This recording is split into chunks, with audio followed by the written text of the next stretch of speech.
Hello, my name is Marcus. I'm the compiler of a collection of therapy quotes entitled 1001 Windmills of the Mind, a collection of advanced self-help quotes taken from what's often called the psychodynamic or the psychoanalytic perspective, which long ago, as I understand, was referred to by some as philosophical medicine or narrative medicine, for the love of narrative medicine.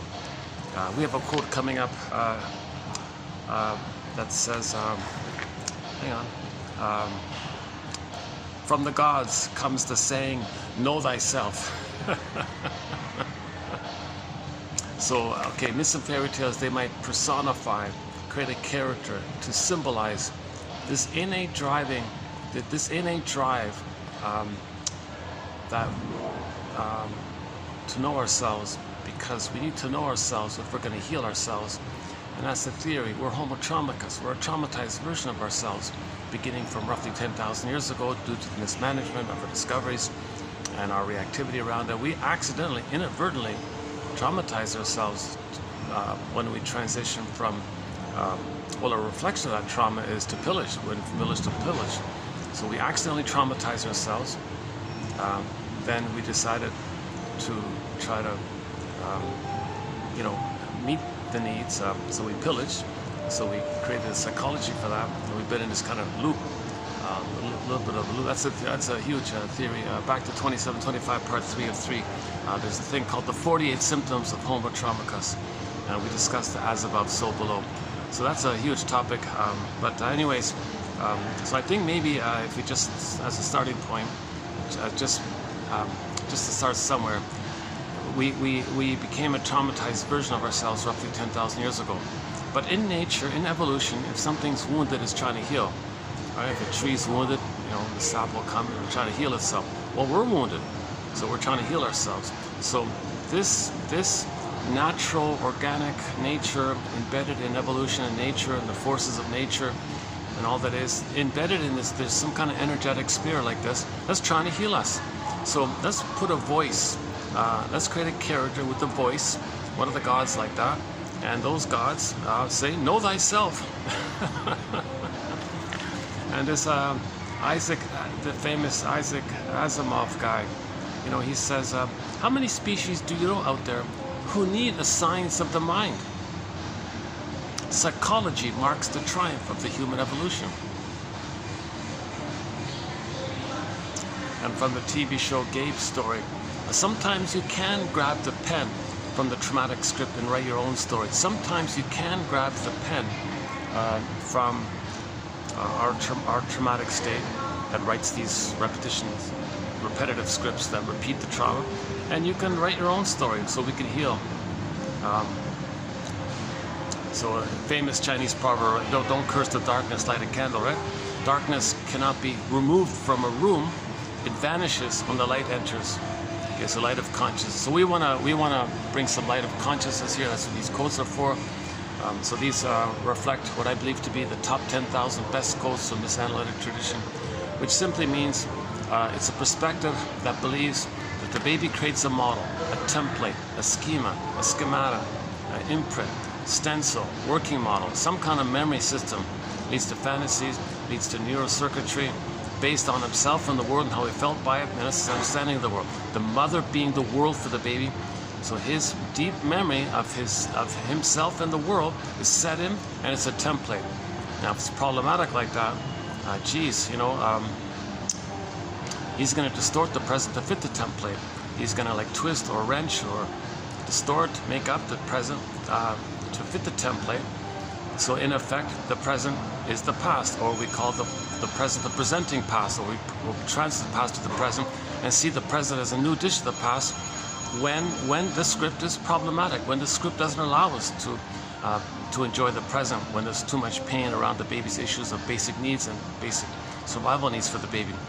Once again, the baby doesn't get his needs met, he thinks he's a goner, he's terrified, he's persecutory anxiety, annihilation anxiety, he's going to be a goner, life and death struggle like this. Okay, if the baby's needs are met, he's in heaven, great. Needs are unmet, whether it's attuned, malattuned, unavailable, she's impaired, she doesn't have the psychic structure to love, meaning she doesn't have a personhood status of herself, meaning an authentic self to love, like who loves. Mother doesn't have the who, because when she was traumatized, she didn't get a chance to unblend from the mother. So she's still merged with the mother, even becomes her, and she even might even become her, called the Faustian deal or identification with the aggressor. So she doesn't have the psychic structure to love the baby, because she's dealing with a lot of pain and unresolved issue with her mother. So when the baby comes on the scene, she's just gonna see the present or twist the present and pull it into her past, or transfer the past to the present. And then now what she's going to do is try to get out of that traumatic strip. So she's going to, there's no time in her brain, so she wants to get the needs met. So she might use her own baby as a proxy of her, playing the mother when she was a baby. Meanwhile, the mother made the Faustian deal, identifies as the aggressor, sees the baby as crying for love, wanting love. And the mother becomes that mother, her mother, and replays the thing. So the original thing was the mother as a baby cried for love. Mother said no. She becomes the no mother. Sees her baby as her back then, like a theater thing. Okay, and then in her fantasy, the baby's a proxy of her. She's the mother, so she shames the baby, the mother sees the baby as her. So she, in other words, in the Faustian deal, in the Faustian pact, in the Faustian bargain, okay, the mother doesn't want to be so pained by this, by her mother. So she crosses over, so to speak. So she gets mother's power. She'd rather be the aggressor and feel like she has some kind of power in some shape or form at an immensely huge cost. She's got to do it to herself. She's got to shame herself. So she shames her. That's why they say she sells her soul. It's much so. It seems to be, if the mother's hurting the baby's in pain, victimized, oh my God, mother's using me, misattuned, malattuned, make excuses, blowing off steam, blames me for stuff, doesn't want me around, criticizes me, blowing off steam, frustrated, envious of me or something. If the mother's doing all these awful things to the poor baby, he feels like, gee, maybe if I just give up myself, kind of thing, or do to myself what she's doing. Maybe I'll have some of that power that she has, and I'll identify with that power, and I'll feel some kind of fiery power victory where I'm the one that's going to do it, instead of being passive, hurting me. Well, I'm going to hurt myself. It's a disturbed idea. Actually, in Gabe's story, they made a reference to it in the Twilight Zone.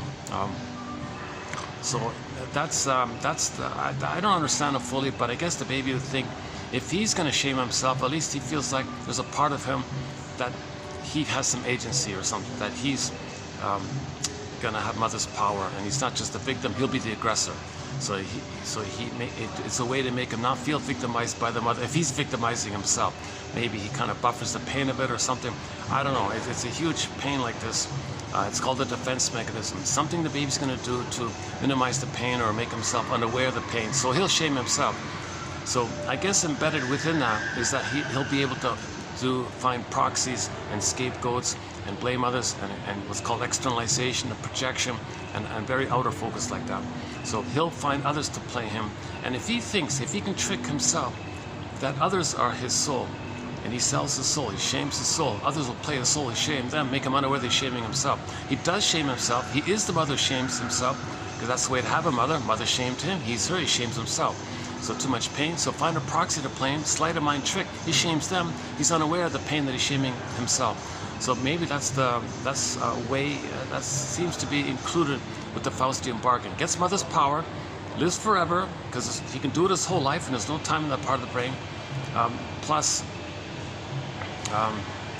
he has the chance maybe to preserve some hope. Like maybe he thinks if he shames others that represent him, maybe he thinks somehow, some way or shape or form, he's showing up the mother. He's exposing the mother. He's protesting against the mother. Look, world, look at what my mother did to me. You see that innocent person playing my soul? I play the shaming mother. Okay, I'm going to reject them, say bad things about them, have prejudice against them, dark humor, bitter humor, sardonic humor, all these negative things about others. Okay, that's what my mother did to me. Where did I learn this world? Who taught me this world? Somebody taught me this. I'm going to expose my mother. I want to show her up. Look, world, look what she did to me. That person there is me. Look what my mother did to me. I'll show you. I'm her. I'll do it to that person because I want to demonstrate and make vivid what my mother did to me, because I become her. I made the deal. So maybe there's some kind of embedded hope like that to protest and show up against the mother, and maybe some magical court in the sky will you know, invent a time machine, take the person back, and say to the mother, "Look, mother, look what your child communicated. Don't you feel badly?" Maybe she says she feels badly. "Oh, I didn't realize that. I'm sorry. I'll correct my ways. Change the past, undo the past, correct the past, give the baby the love that was needed, so he can have his so he can go through the developmental process and have his beingness. And with his beingness, he can be able to love, right? But that's not going to happen, right? So this sort of melds in with repetition compulsion, actually.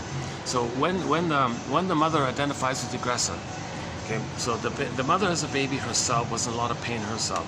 So she made the Faustian bargain, the Faustian deal. She's going to become the mother. So traditionally we say it like that, but in jargon terms we say identification with the aggressor, Sandra Ferenczi. Yes, that's he's sort of started that phrase about 100 and something years ago. Identification with the aggressor. Mother's the aggressor, he'll become her. At the cost that he'll have her power, live forever, enjoy some kind of fake pride that he's the active one or something. Neurotic pride, I don't know, but he's got to shame himself. So the way out of this dilemma is he'll think someone else is him and shame them. Now he is angry at his mother. He really is angry at his mother. Although he is her, he really is angry at her. How does that work? Okay, the baby's mentation is called primary process thinking. Primary process mentation. Okay, Alice in Wonderland, up is down, left is right, things can flip-flop and shape-shift and morph and twist, and that could be there, that could be no time, that can mean that can represent that. Okay, magic mirror, hall of mirrors, house of mirrors, quicksilver, things are all topsy-turvy like that, wildly exaggerated, like the cat says in Alice in Wonderland, it's mad in there, and like Alice says, up is down, left is right. So all your double think and double talk and double speak and all this, you know, like somebody with the bully pattern, for example, can find that weak person to stand in for his lost, wounded, innocent weakness and shame them. As he's shaming the victim, he thinks the victim, okay, flip-flop, is the mother hurting him. Now he's angry at the one he just hurt. So bullies have the slogan, "We hate whom we hurt." So they can, or we can vary it. Traumatized people hate whom they hurt. Okay, so first they find someone to play their innocence, which they're going to hurt because they're the hurting mother. Then they flip-flop. Okay, the proxy who played them, flip-flop is the mother hurting them. Now they hate their mother. So the scapegoat person, innocent person, is seen as you. Okay, because you haven't differentiated. Everyone's you. So you feel no good and mother's dangerous. So you think the scapegoat is no good and dangerous. Okay, so you'll be the dangerous one. Okay, the scapegoat is you're no good you. Then you flip-flop. You'll be you angry at the dangerous mother. So you're still at this struggle with the mother like this in the primary process mentation.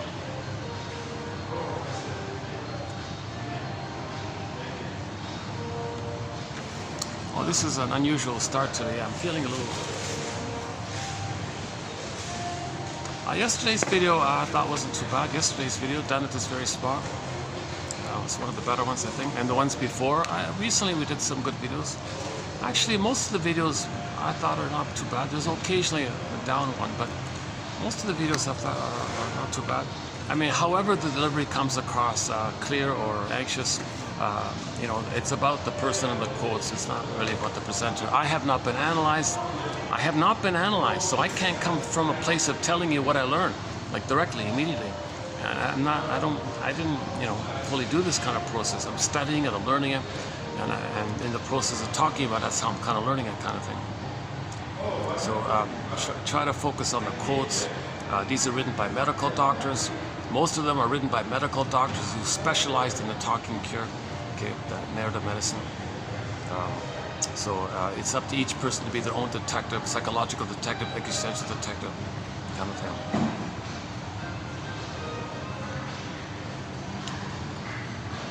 Let's back up and settle down the basic premise here, because I kind of skipped something here. So maybe we all agree. Oh, what was I doing?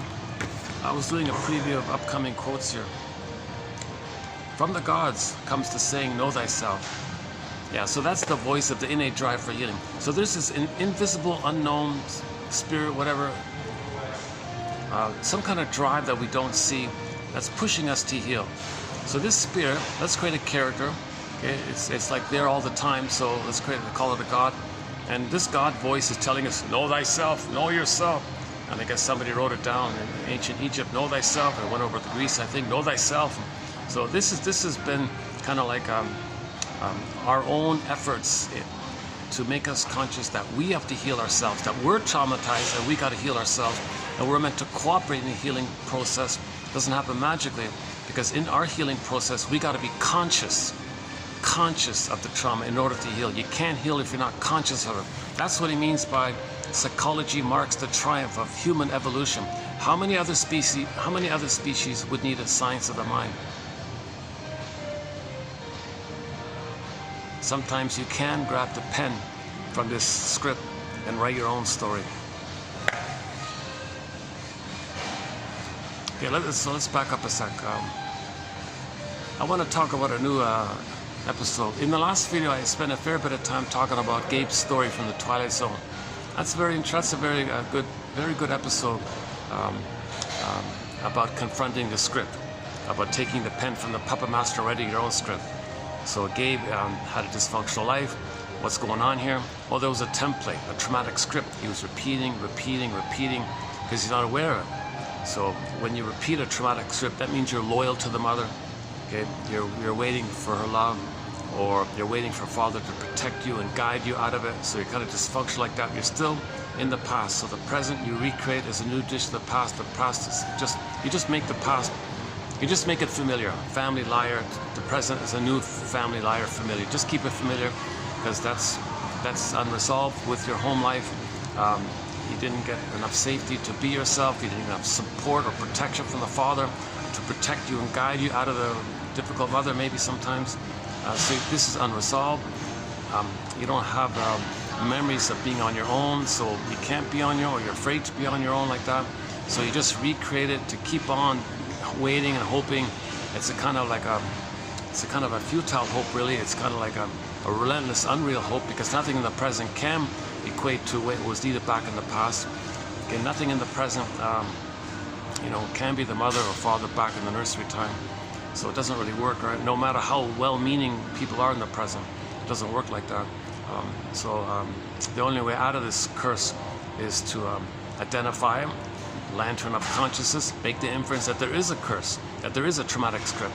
Make the inference that it's there, and then realize, why is it there? Why do I got to keep repeating this? Why do I got to spend my life loyal to the voice of this old ancient script from another era? Why do I got to try to win love or protest? Well, because the pain is still there, and I didn't face this pain. I couldn't feel it. I don't know the script.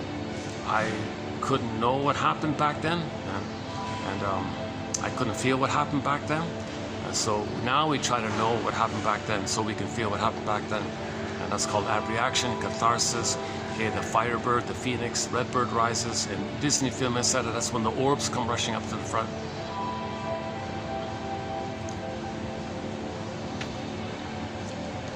It's Monday. Yeah, it's Monday here, so it's quieter. That's good. Yeah. Actually, I was here last time on what was it? Saturday. I was here Saturday. It worked out okay. Yeah. One time I was here, there was a guy sitting there, listening to me a little bit. And he fell asleep. He dozed off. He was asleep the whole time.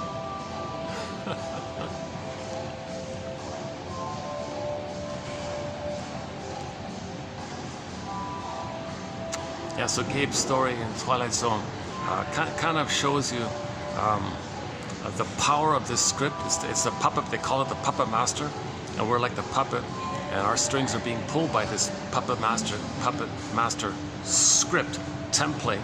See, the template's laid in, and we don't want a problematic template. That's the curse, to be given a traumatic template.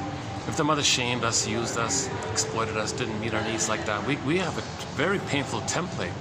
Jesus Christ, and a lot of energy is in there, a lot of pain is in there, a lot of hope to get out of, a lot of hope. There's a lot of drive to get out of that, so we recreate it, hoping to change the past. Doesn't make sense, but there's no time in that brain.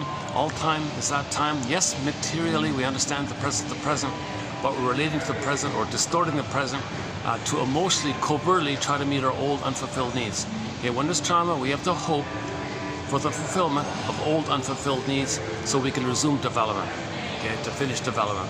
Okay, so many times the child doesn't get a chance to go through a basic developmental process where they feel safe with the mother, okay, for the first 4 to 5 months, and then start to differentiate from her from 4 to 5 months to 18 months. And then at 18 months, the narcissism, the infantile megalomania dissipates, and reality ego sets in. Now he's kind of an explorer. See, a lot of kids don't even get that exploration phase. Now, voyager, seek thou forth and find yourself. So children are meant to kind of explore, be curious, and learn, and have that phase from 18 months to 36 months, where he can really be curious and see what he likes. Tries this, no, doesn't like that. Try that's interesting. Just experiment around to see what he likes. He needs that kind of phase. So that's very basic developmental phase. Okay, so he needs paradise in uterus. Okay, a non-traumatized birth. That's huge, like that. And then a blissful social interpersonal womb with the mother. For the first 4 to 5 months, he needs the paradise to continue. That original paradise in the uterus, it's got to continue for the first 4 to 5 months in the extended social interpersonal mother-infant dual unity. Okay, self-object as like one, like the word self-object, like baby mother, it's written as one word. It's like 1, 2, and 1. It's just one, like a unity, like that.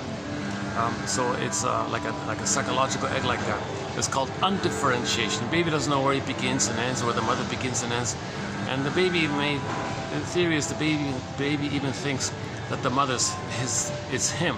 Like it's all him. Like the two, it's him. He's the two. Like, so he owns, the mother's a part of him.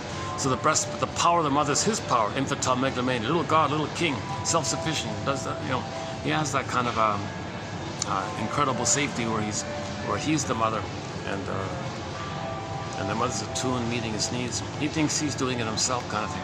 So the role of the mother is to allow that. The role of the mother is to meet the baby's needs right on time, just in time, rhythm of safety, flows, no interruptions, no resentment, no bitterness, no envy, no shadow fighter, no disturbance, no brainwashing, no hurting.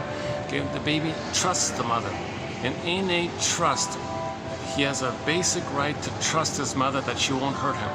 Okay, so for the first 4 to 5 months, he needs a rhythm of safety. Okay, natural feeding. Nerve lines in the child to the nerves to the mother as a cable of communication. Skin-to-skin contact.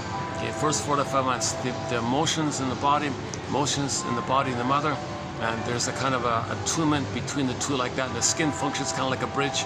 So the mother picks up the baby's sensations, the baby feels and remembers that mother recognized it, and she understood it, and she was attuned like that. Baby felt the attunement, and there's an attunement back and forth, skin to skin, natural feeding, and the loving gaze. So he needs that kind of intimacy that he had in the uterus. So that intimate physical intimacy is recreated with the skin to skin. Now what you don't want, what that implies is that you don't remove the cord, you don't remove the placenta. You hand the baby directly to the bosom, he latches on, all is good. Leave the smells, leave the hormones. The mother specifically produces all these hormones for this special moment. Oh, move the baby. In the name of pillage and plunder, we break the bond between you and your mother. We remove the cord and the placenta. It's not just removing the cord and the placenta, you're removing the mother from him. So he comes out of the womb, poof, he lost his mother. Puts him on a scale or something, washes him up, puts a towel around him, waits a while. In the name of pillage and plunder, we want the pin to go in his collar so he feels numb inside. Okay, his beingness, okay, his soul, okay, it's got to go away. So the feminine element might be a princess, turns to a swan, and the swan flies away. Or the prince could be like Snow White in a coma in a box, Rapunzel locked in a tower. This cord gets pulled down into the underworld. The golden ball goes down the well. Okay, or the beingness in the soul. Or the beingness is echo, turns to a statue, turns to stone, wooden, petrified, frozen. So that's in the name of pillage and plunder, we traumatize your baby. Okay, so again, that's part of the theory that 10,000 years ago we started this. So we're blindly doing this. So the role of the father in the delivery room kind of thing is what they call the sacred masculine, to protect their child. No, gynecologist, I'm sorry you don't remember that that's what happened to you, and you want to do it to my child because you're repeating what happened to you. Maybe you're trying to know that that's what happened to you, so you're doing it in an attempt to know that that's what happened to you. Because gynecologists, we repeat what we don't remember to try to remember. So you're repeating it, maybe in an attempt to remember. So, sorry, the lines, no, you don't do that. Sorry you don't remember, but you don't hurt my baby. It makes all these excuses. Well, in the name of pillage and plunder, I don't care about you parroting some old compulsive thing about some accidental trauma from 10,000 years ago. We're meant to be conscious and heal. So I don't care about your parroting things. A procedure, I got to weigh on a scale. I don't care about the weight of the baby on a scale. You don't remove the baby from the mother. The cord and the placenta, okay, link them to the mother. So if you lose the cord and the placenta, from the baby's perspective, he lost his mother. We're gonna hand the baby to the mother. Yeah, after he froze up the soul, after he's traumatized. Then no, I don't want you to traumatize my baby. Well, so what? Your baby's traumatized. No, that's an issue. No, I want my baby to be happy. I want to have an identity. I want him to feel joy and pleasure and be able to mourn, have empathy and gratitude, and have the bluebird of happiness fly when he expresses uniqueness. I want him to have a fountain of love with somebody, to have mutuality, intimacy and affection, tenderness, creativity, spontaneity, play, joy, and live in the present. Be an adult and be an elder, being generative and contribute, being body. Not be in some kind of bitter battle with his mother, which is going to transfer onto the world, and it'll be a reflection of the inner state. Yeah, but you see, sir, in the name of pillage and plunder, when we traumatize your baby, your baby's gonna identify with some kind of dangerous image in his mind that's going to reflect his rage, and then he'll treat others the way he was treated, and that's how we pillage. We want to make your child a flying monkey. No, you don't turn my baby, you don't curse my baby into a flying monkey. I want it to be a human. Babies are human beings. No, in the name of the hospital procedure, he's got to be a flying monkey to pillage and plunder. No, I don't care about this kind of thing. I'll sign whatever waiver you want. You don't lose your job. No, I can't. Against hospital procedure. Okay, no, you don't remove the baby. You don't remove the cord. Gynecologist, you're only allowed to remove the cord after the blood flow has done its thing. Okay, so that's a couple days later. When the blood cord turns white and it flattens out like a pancake, okay, by that time the child will have established the new bond with his mother, and he has that transition from the water world to the land world. He needs his mother during that transitional phase like that. So you're not allowed to remove the cord and the placenta only after it turns white and it flattens out like a pancake. But then we can't traumatize your baby if we do that. Well, exactly. No, in the name of pillage and plunder, we have to turn your baby into a flying monkey. What's wrong with you? Why are you repeating onto my baby what happened to you? I'm sorry you don't remember that's what happened to you, but the buck stops you. You don't hurt my baby. We're going to heal intergenerational trauma. Innate drive for healing. The gods say, know thyself, and you don't know yourself. From the gods comes the saying, know thyself, and you don't know yourself because you haven't done any self-reflection like this. You're just blindly repeating. So you're just like a blind flying monkey creating other flying monkeys kind of.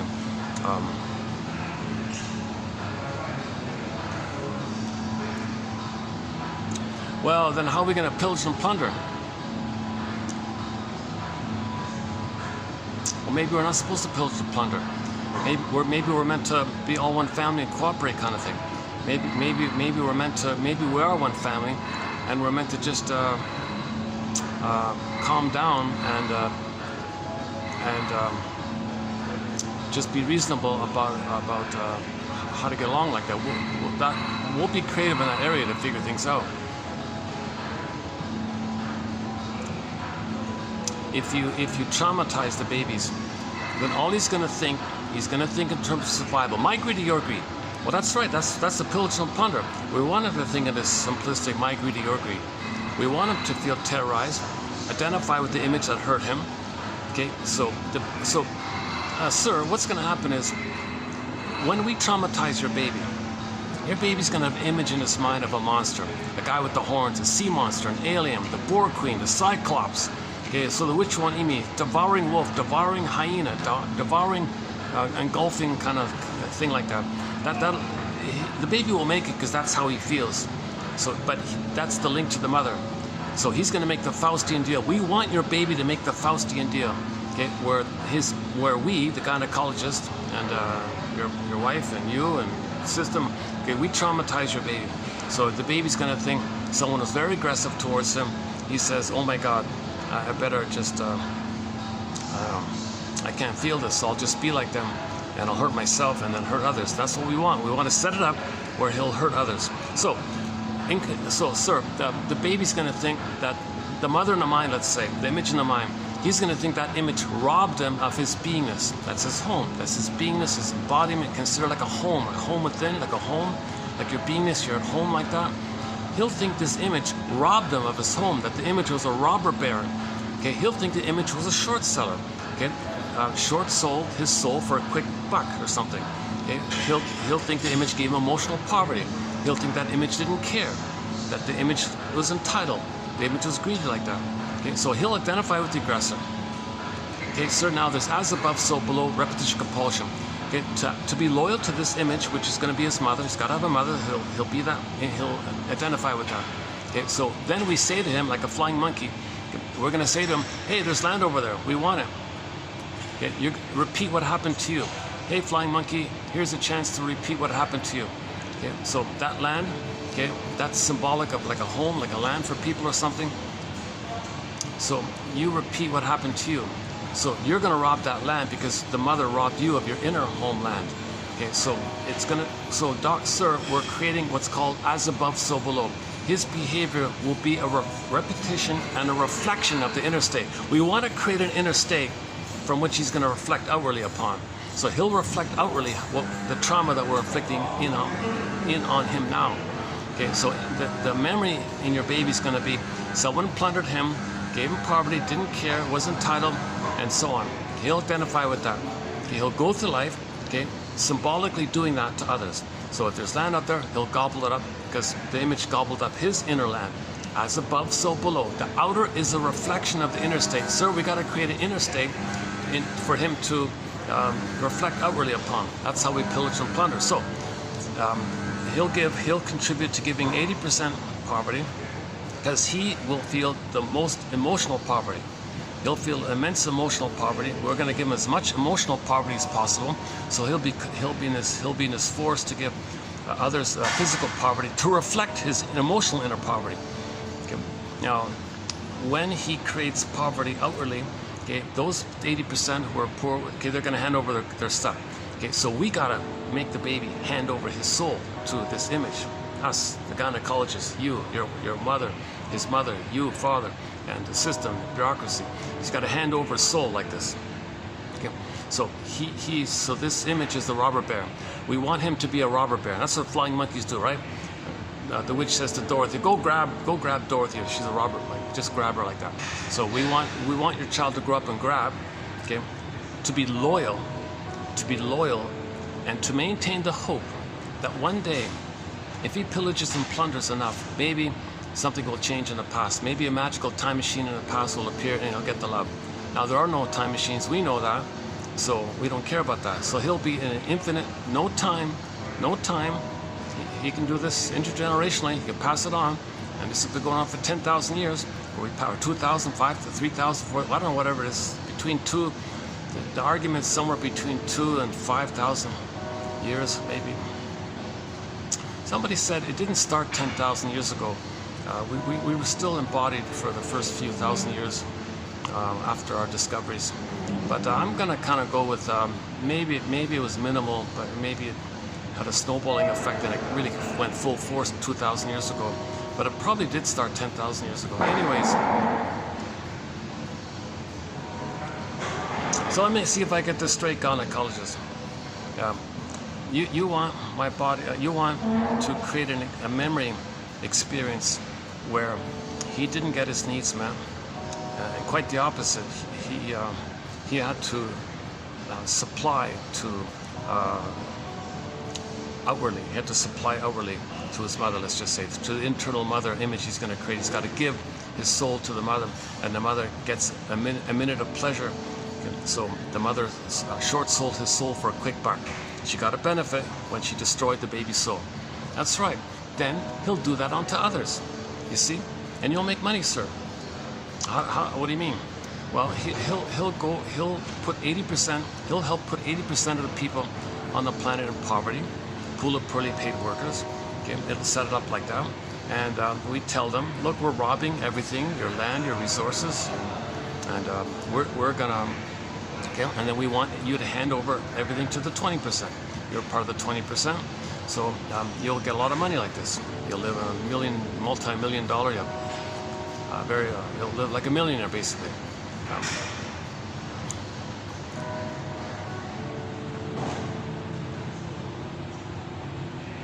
Yeah, well, as tempting as your offer may sound, gynecologist, there's something wrong with this. My feeling says there's something wrong with this. Don't you want to live like a millionaire? Not at the cost of 30,000 children dying every day, and everything it gets got children's blood on it, or we're seeing all this suffering and poverty and misery all around the world. People are dying in misery, and people don't even live proper lives, and people living in very polluted areas. Well, we gotta pollute, because the reason we pollute over there is because your child's gonna feel polluted. Your child feels shame, that's pollution. So he's gonna pollute over there, okay, because as a reflection of the interstate. Now that's a bonus, because when we pollute over there, that'll create the desperation and the poverty and misery that he feels inwardly. So your child's gonna feel poverty, misery, desperation, polluted, shame, and all that. So we'll put that outwardly as a reflection. That helps in the pillaging, because they'll suffer. They'll be suffering. They can't fight back or whatever. They can't complain or something. They're just trying to survive. And we tell them, you want to survive? We'll hand over your stuff, and we'll keep you around so you can hand over the stuff, kind of thing. Gee, what's wrong with you? We're all family. We're all people here. How are you? Why do you think you should do so? Well, my mother thingified me. So if the gynecologist could speak, well, my mother thingified me. She didn't see me as a human being. My mother just felt like I was a thing or something. She thought I was the... See, what happens... Okay, so let me sidebar here. The baby, when he's nursing, he thinks the breast is a thing that he owns. He doesn't get it that the breast is part of his mother, and the breast and the mother is a person, and he's a person. He didn't get to that place yet early in the very beginning.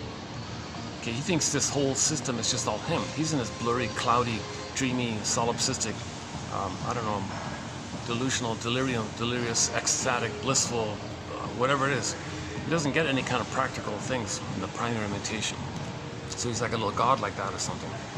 Okay, and it's all him. He owns everything. Everything serves him. He's the center. He's entitled. He's a king. He's a god, magic sorcerer, magic magician, okay, infantile, hallucinatory omnipotence, glorified, idealized. He's just this little god like that. So and everything around him is the thing that serves him. It takes care of him. He's the center. It's the thing that serves him. Okay, so sidebar here. In narcissism, you see that with narcissism. They don't care about people. They want them to make them the center and important. They don't care about them. People with narcissism treat everybody as symbolic breast, a thing, a breast. They get fed and don't want to acknowledge them as feeders because they're entitled. It's supposed to be like that. Baby's supposed to be fed. They're still there. They're trapped in the mirror. In trauma, they're trapped in the mirror.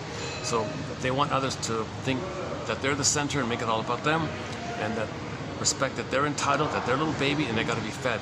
And it's an infinite greed like this. And remember, post that critical time, no matter how greedy you are, it doesn't change the past, but they're stuck with this curse of being greedy, and so they want to be fed by others, but not acknowledge that the feeders are people. Okay, that's what the status of the baby. The baby's fed by the breast, okay, but doesn't get that the breast is really part of the mother, and the mother's a human, kind of thing. Doesn't get like that. So the gynecologist has this attitude. Well, so what? That's what happened to me. Mother thingified me. Well, I'll treat the 80% as like that, and then I'll treat them the way she treated me. That's my loyalty to the mother, because I gotta have a mother. I gotta have a mother. I can't be me. My mother never gave me enough love to be me. I became her. I made the Faustian deal. So that's how I'm surviving. I'm imitating her. That's my connection to the mother. That's my only hope. That's my only hope, to stay connected to the mother. I gotta be loyal. That's my hope. And maybe if I pollute and shame outwardly enough, mother will be pleased that I'm loyal to her. You mean destroying the planet for a quick buck is loyalty to the mother?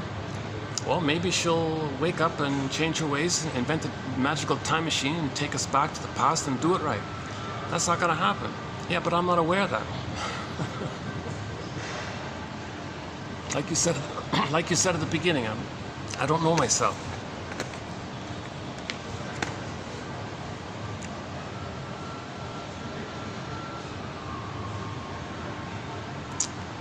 Well, okay, Mr. Gynecologist, this is clearly a sign of your severe trauma, and you're psychotic and don't even know it.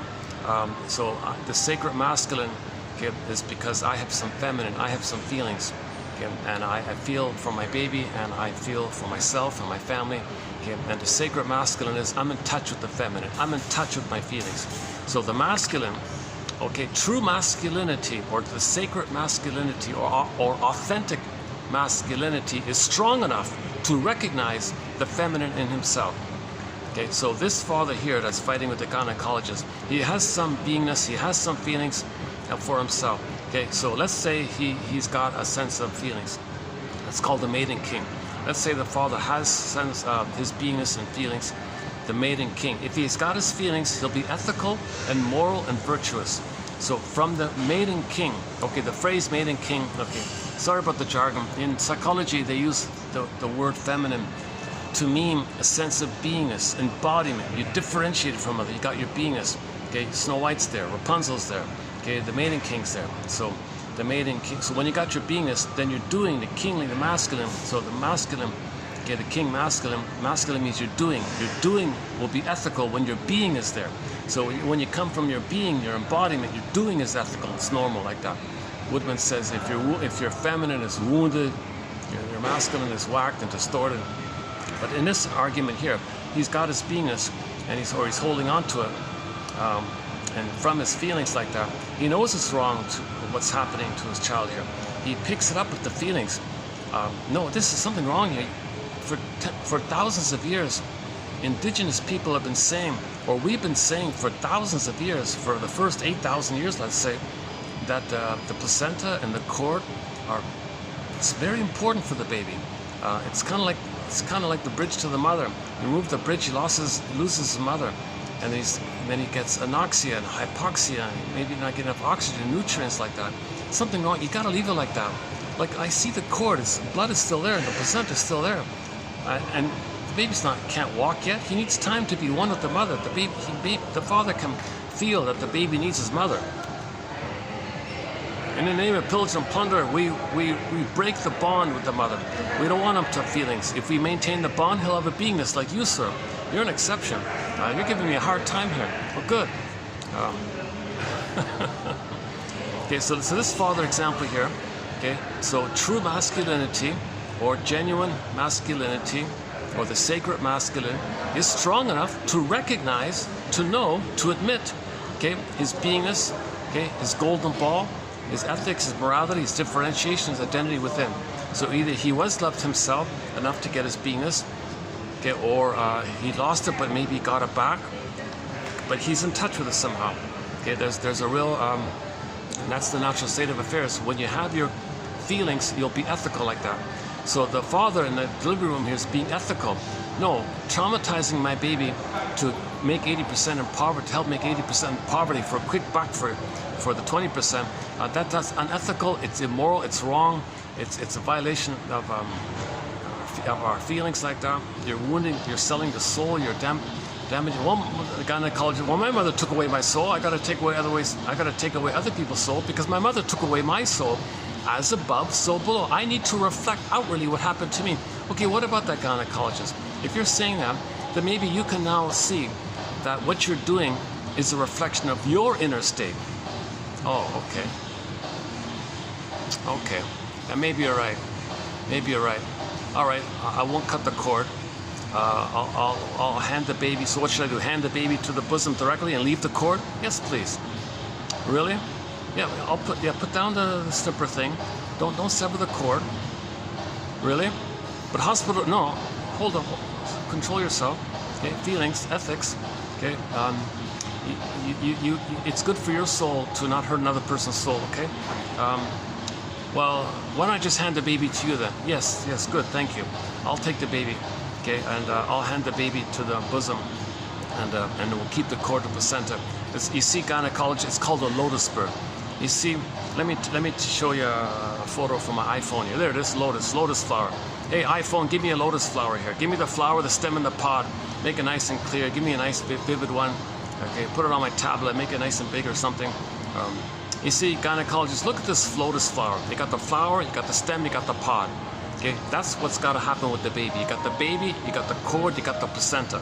Okay, pod, placenta, okay, stem, cord, flower, baby. Intact. You don't break that. You don't break that. You keep that like that. The lotus flower wouldn't make it if it lost the stem and the pod, right? So the baby's not going to make it if he loses his soulfully. It's not going to make it emotionally if you remove the cord and the placenta. Oh, I see. Lotus birth. No one ever told me. No one ever told me about the lotus birth.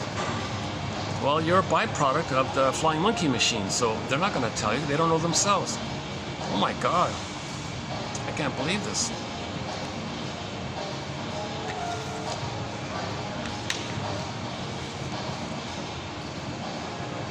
Well, anyways, gynecologist, thank you for hearing me out and handing the baby to me.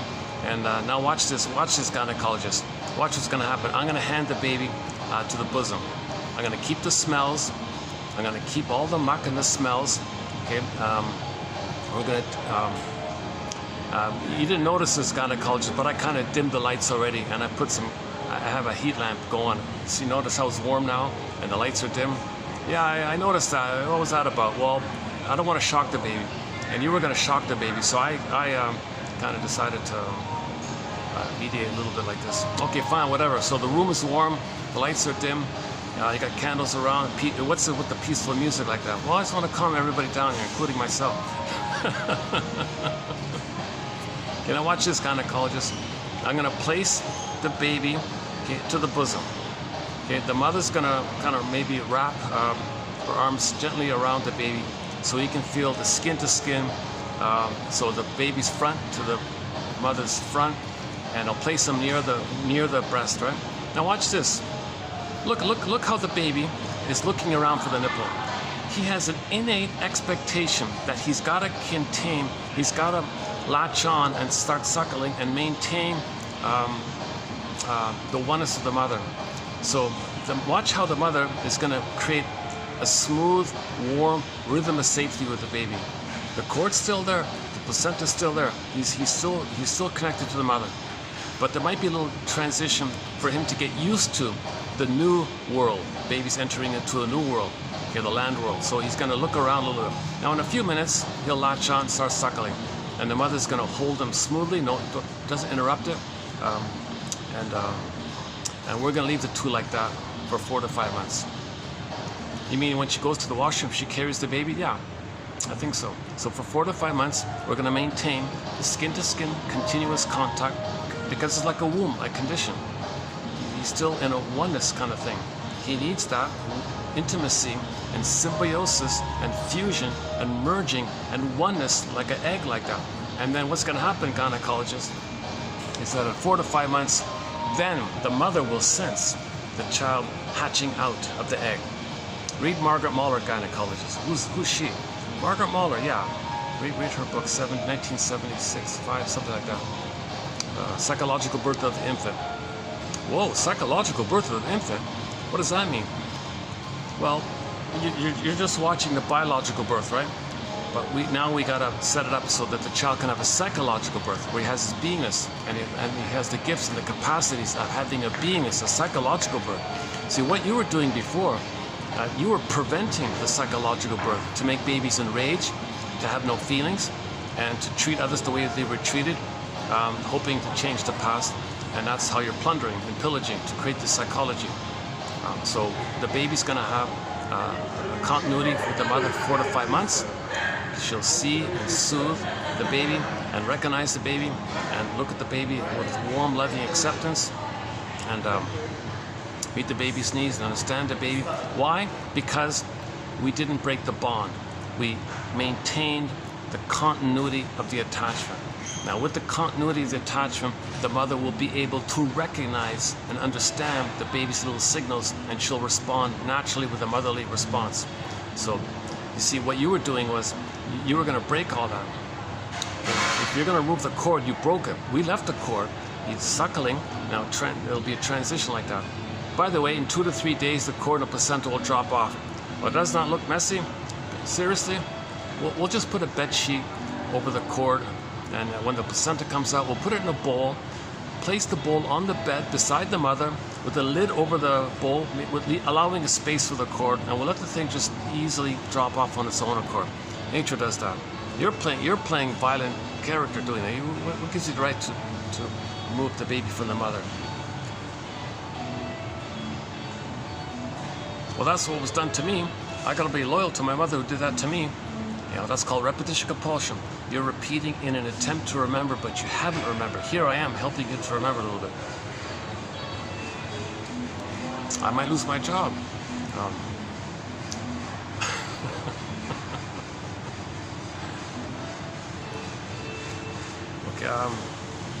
Okay, so gynecologist, so at 4 to 5 months, then the child's going to start to crawl and walk around. Now he can kind of like separate from the mother gradually. So he'll crawl on the bed and maybe crawl down and crawl on the floor. He'll crawl back like that. So there'll be okay, so from 4 to 5 months to 18 months, the child can now practice with the idea of being on his own. Now the child still thinks he's a god, but so during that time, the mother's going to allow the child to think he's Superman, little god like that. Because he's got motor skills, he can walk, crawl, run, hop, skip, jump. He's got this new energetic power, thinks he's a god with this new power, so he's going to kind of think like that. And he still thinks the world's his oyster. He'll have this love affair with the world, the world's his oyster. He's still kind of in that phase. He's in a transitional mode. So the mother's going to allow that and not rebuff him for it. The mother's not going to rebuff him for it. Okay? And she'll just gently keep him safe so he doesn't put the cord in the socket or something like that. Just gently distract him. No harm like that. And allow him that phase where he can naturally let the infantile megalomania dissipate. The narcissism will dissipate. If he gets those needs met, okay, the first 4 to 5 months, and then the Superman phase, and then 18 months gynecologist, okay, he'll enter the quote-unquote more human realm. Quote-unquote more human side of being human, psychologically speaking, meaning, okay, now he's in the final kind of phase. So now he's going to start to explore. As a junior toddler, he's going to explore. Now the role of the mother, and I'm going to be around, is that we'll function as a secure, safe base for him to return to for emotional refueling. Okay, so he'll explore, he'll run around. He's not ready to be fully on his own yet. But something will scare him, but that's okay. He knows he can run back, and he knows he won't lose his parents. So he feels safe, touches base, feels safe. Parents say, I'm here, you're okay. Oh, wow, emotional refueling. Okay, fill up the tank kind of thing. He charges around, explore. Now Voyager seeked out forth. He tries this, looks at this, what's this? Got 1,000 questions, a lot of curious like that. We allow him to be an explorer. Okay, as he's exploring, he's gonna just figure out things like that. Okay, fine. Now sometimes he has questions, so we as the parents will do a little improv with improv with him called communicative matching. We're gonna say yes and yes. Look at that, and I'll tell you a little more. Wow. So he's learning, and he's getting the message that he can learn and he won't lose himself. See what happens, gynecologists. Some mothers kind of freak out that the child's going to be too autonomous, and some others have this covert agenda to keep the baby dependent so she doesn't feel alone. So some mothers might rebuff the child, keep him frozen there. So, but our mother won't do this, mother won't do this. She'll meet the baby's needs for communicative matching and function as a secure base. And then gynecologists, somewhere between 3 and 4, the child will have internalized the wiring where he can do it for himself. It's as if the child says to his mother and me, thanks for soothing me, seething me, accepting me, allowing me to know myself, that I can be a me, that I'm not here to serve you or please you, that I can be me and know my interests and have my beingness. You taught me, I haven't wired in the memories. Those are like little angels, you see, they call them angels, right? So I have these positive memories of you soothing me, seeing me, being present. I have all these angels you gave me. They're gonna guide me, I'm gonna do it to myself. I'll have all these angels within me. Okay, not these little demons. See, while you're doing all these demons going on, right? We're giving our baby little positive memories called angels. Okay, then so the child says, thank you. I can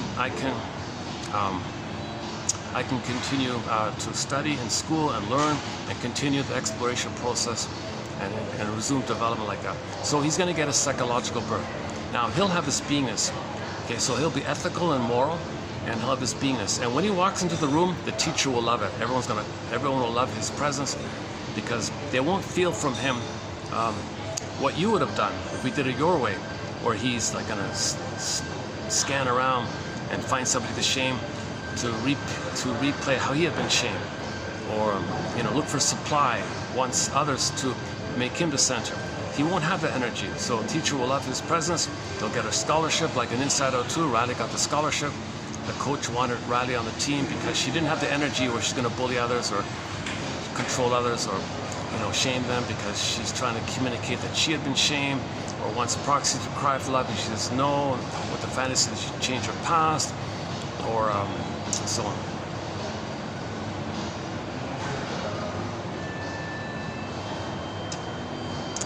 This young couple beside me is a little curious about what I'm saying.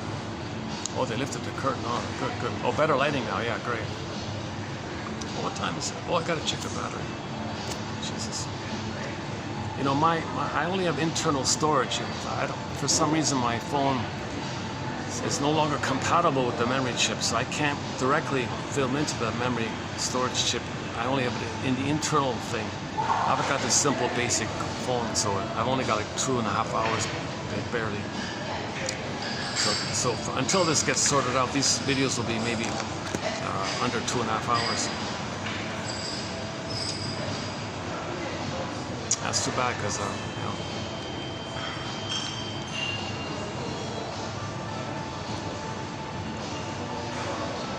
Wow. Yeah, I love my new bag. That's a nice little bag. I love that. I got it at the gift shop. I love having the cherry blossoms in the background, you know. Nice little spot.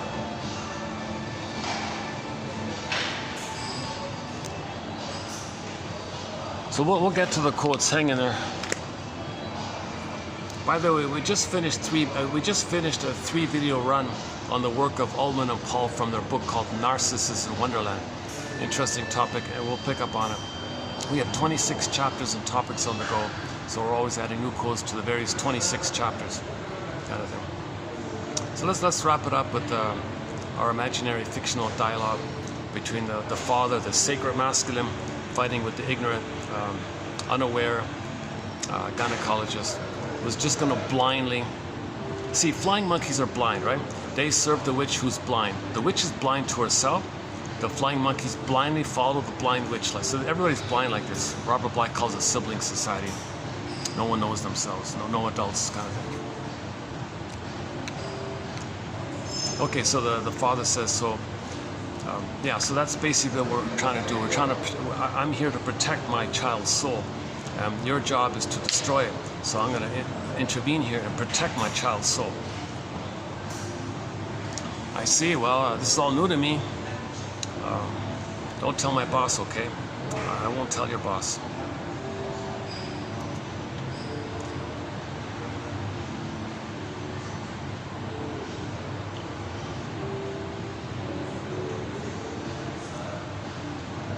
You know, the kid's gonna already be bombarded with negative brainwashing on TV and advertising, propaganda everywhere. The school system is all geared towards making the child numb and ignorant like that. So we got to give him some kind of start to hold on to himself, you know. We got to give him a raft. You know the story with the Noah, the guy with Mr. Noah there with the raft? We want to give him a raft to stay afloat in his adult reasoning mind.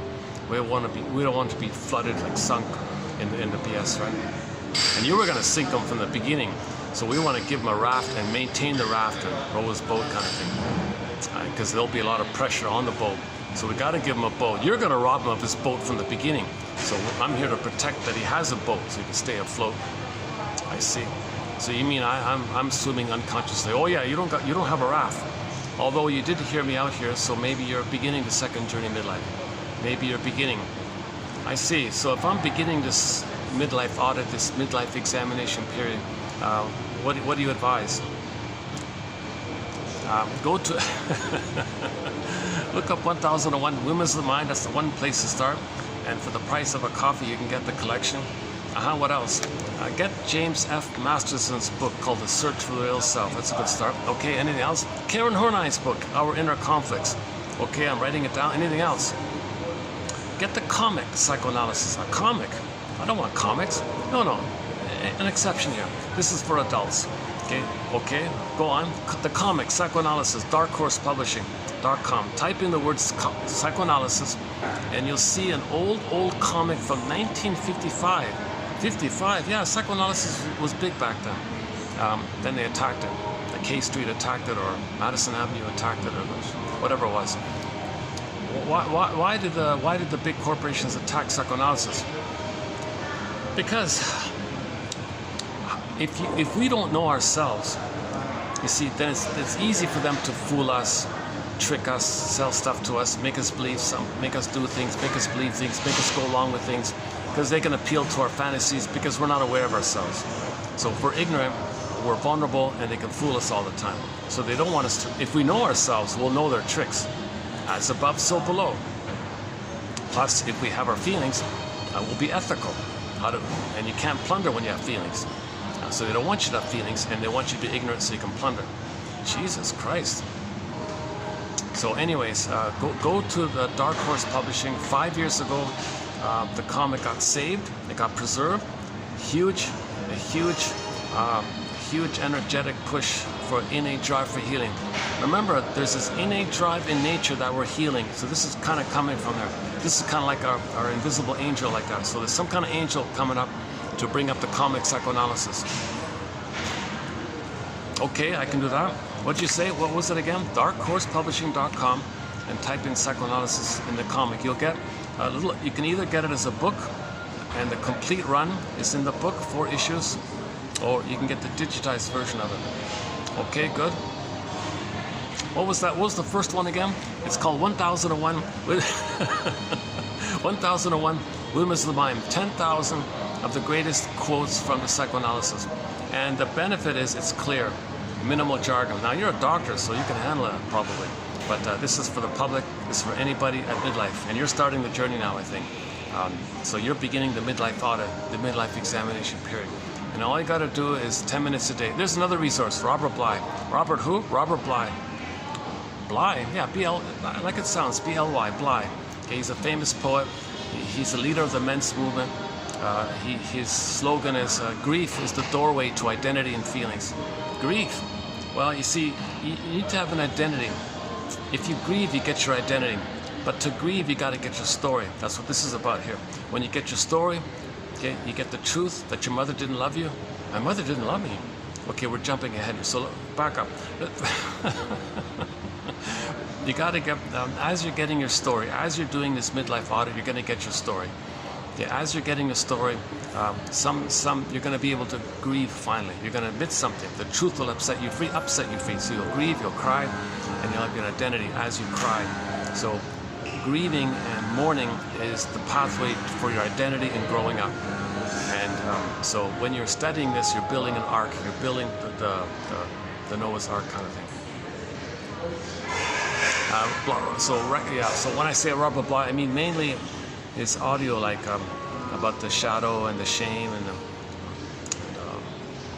the psychology tapes he has out there. The poetry is sort of a separate category. He did that to pay the bills or something, but his real interest was teaching men psychoanalysis by giving interpretations of fairy tales.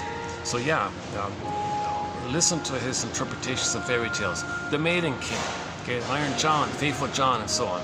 What stories do we need? The Lindward one, and so on. Okay, you mean fairy tales are for adults? Oh yes.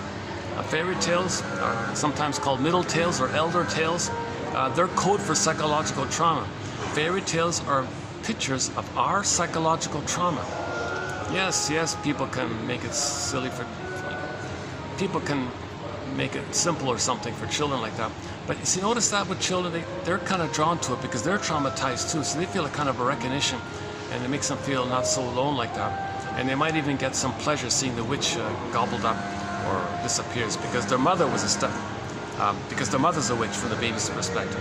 So they might even there's a theory that they might even like fairy tales, kind of like for that. It validates their emotions. So you're saying myths and fairy tales are metaphors for psychological trauma? That's right. They're true on the inside, not on the outside. They're true on the inside. Okay, every character in a myth or fairy tale is a personification of an inner psychological dynamic.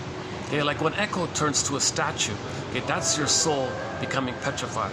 Okay, alexithymia, flat affect. In the Maiden Kingdom, in trauma, the pin goes. See, so what you were going to do, when you snip the cord, okay, when you were about to snip the cord from my baby, at that moment, the pin goes in my baby's collar, okay, and he feels flat below the collar. That's called flat affect. alexithymia, no feelings for his words.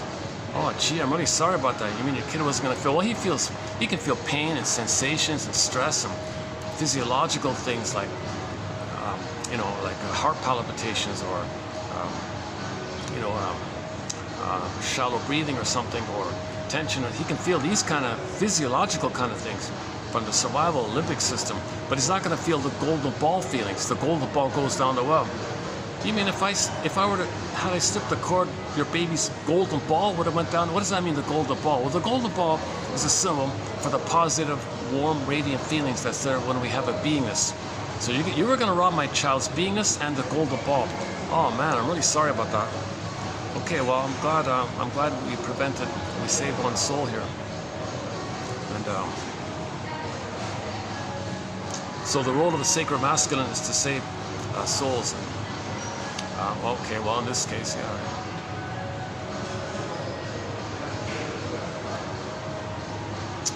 Is there anything else I need to know about fairy tales?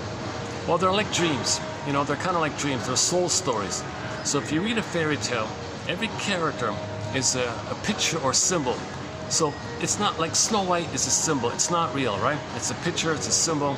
It's not real. But it points to something invisible inside that's real. Our sense of beingness. Okay? The serene, inexhaustible fullness of beingness, this embodiment, that we can feel that's real. We don't know how to say it or picture it or something, so we create a picture. So a fairy tale would say, okay, Snow White, she's in a coma. Well, that's her beingness in a deep sleep, and there's a wall there in the glass box. So we don't feel our beingness because the wall is there. So there's a gap between so we don't have the capacity to feel our beingness because the wall is there. Okay, so the pin goes in the collar, flat, Snow White in a coffin, Rapunzel on a tower, etc. And in severe trauma, the maiden king turns to a swan and flies away. Oh yeah. And see, when there's attachment trauma like that, when there's birth trauma and attachment trauma, relational trauma, see, the birth trauma is going to lead to a relational trauma because the mother won't know the signals. See, you were doing a lot of harm. You were about to give my baby birth trauma. That means the mother won't be able to understand the signals. She'll be frustrated, and then she'll be angry like that. And the baby ends up with a traumatic attachment called relational trauma, interpersonal trauma, developmental trauma, attachment trauma. He needs a secure attachment. He gets this perverse, disturbed attachment. Baby's so pained by it, he does another disturbed thing. He identifies with the aggressor, treats others badly the way she treated him, because he's just repeating it. Sorry, what's this?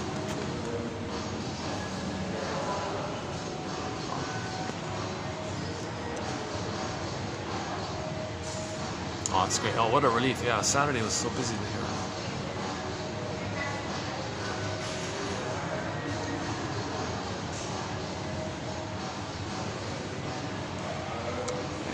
Yeah.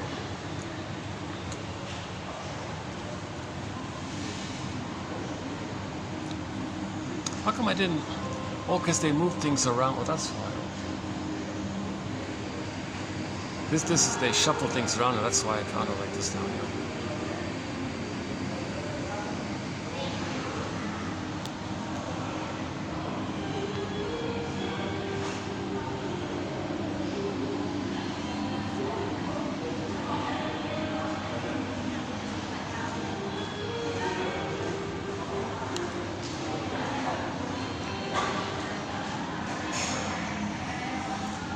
Okay, so let's say the dialogue between the father and the gynecologist wraps up, and they give each other a little nod like that, a little knowing like that, and maybe the gynecologist has like a little felt sense of, okay, I'm going to begin here. I'm sorry. I'm grateful. I appreciate what you did. No one's ever done that for me. No one has ever helped me like that. No one has ever confronted me like this. You were kind of like my father like that, a little bit. And then here I am, the doctor, like that. I'm supposed to know all these things, right? Yeah, well, see, your medical school, it's not about psychology. They don't teach you anything about psychology. They don't even tell you that psychosomatic symptoms come from unprocessed emotion and unmourned losses and unprocessed trauma. You got symptoms. Back, hold up a sec here. Yeah, that's interesting. What are you saying here? Well, when the baby's crying and screaming, the energy. If the mother gaslights the baby, listens to him, baby's frustrated. He's got those feelings are an expression of his unmet needs. Okay, read the Rosenberg book about the link between feelings and needs. What do you mean, link between feelings and needs? That's right. We have needs, and if they're met, we feel pleasant by it. If the needs are unmet, we feel distressed and all that. Okay, that's such a basic thing, right? They didn't teach that, did they? Okay, so read the Rosenberg book, NBC, Language of Life, Marshall Rosenberg guy, famous book like that. Simple little book, classic book, sold millions of copies. The guy toured the world promoting the book kind of thing. He teaches you how to make I statements. I statements, what's that? Well, I statements, that's what you do in relationships. If there's a confusion or misunderstanding, you make an I statement and you can clear things up and become closer and because of it. Whoa, what's an I statement? Okay, well, get Susan Campbell's book called From Triggered to Tranquility. She has a good version in there. Or look up TQ 2360 in the collection 1001, Windmills of the Mind mentioned earlier. Yeah, there's an abridged version of it there.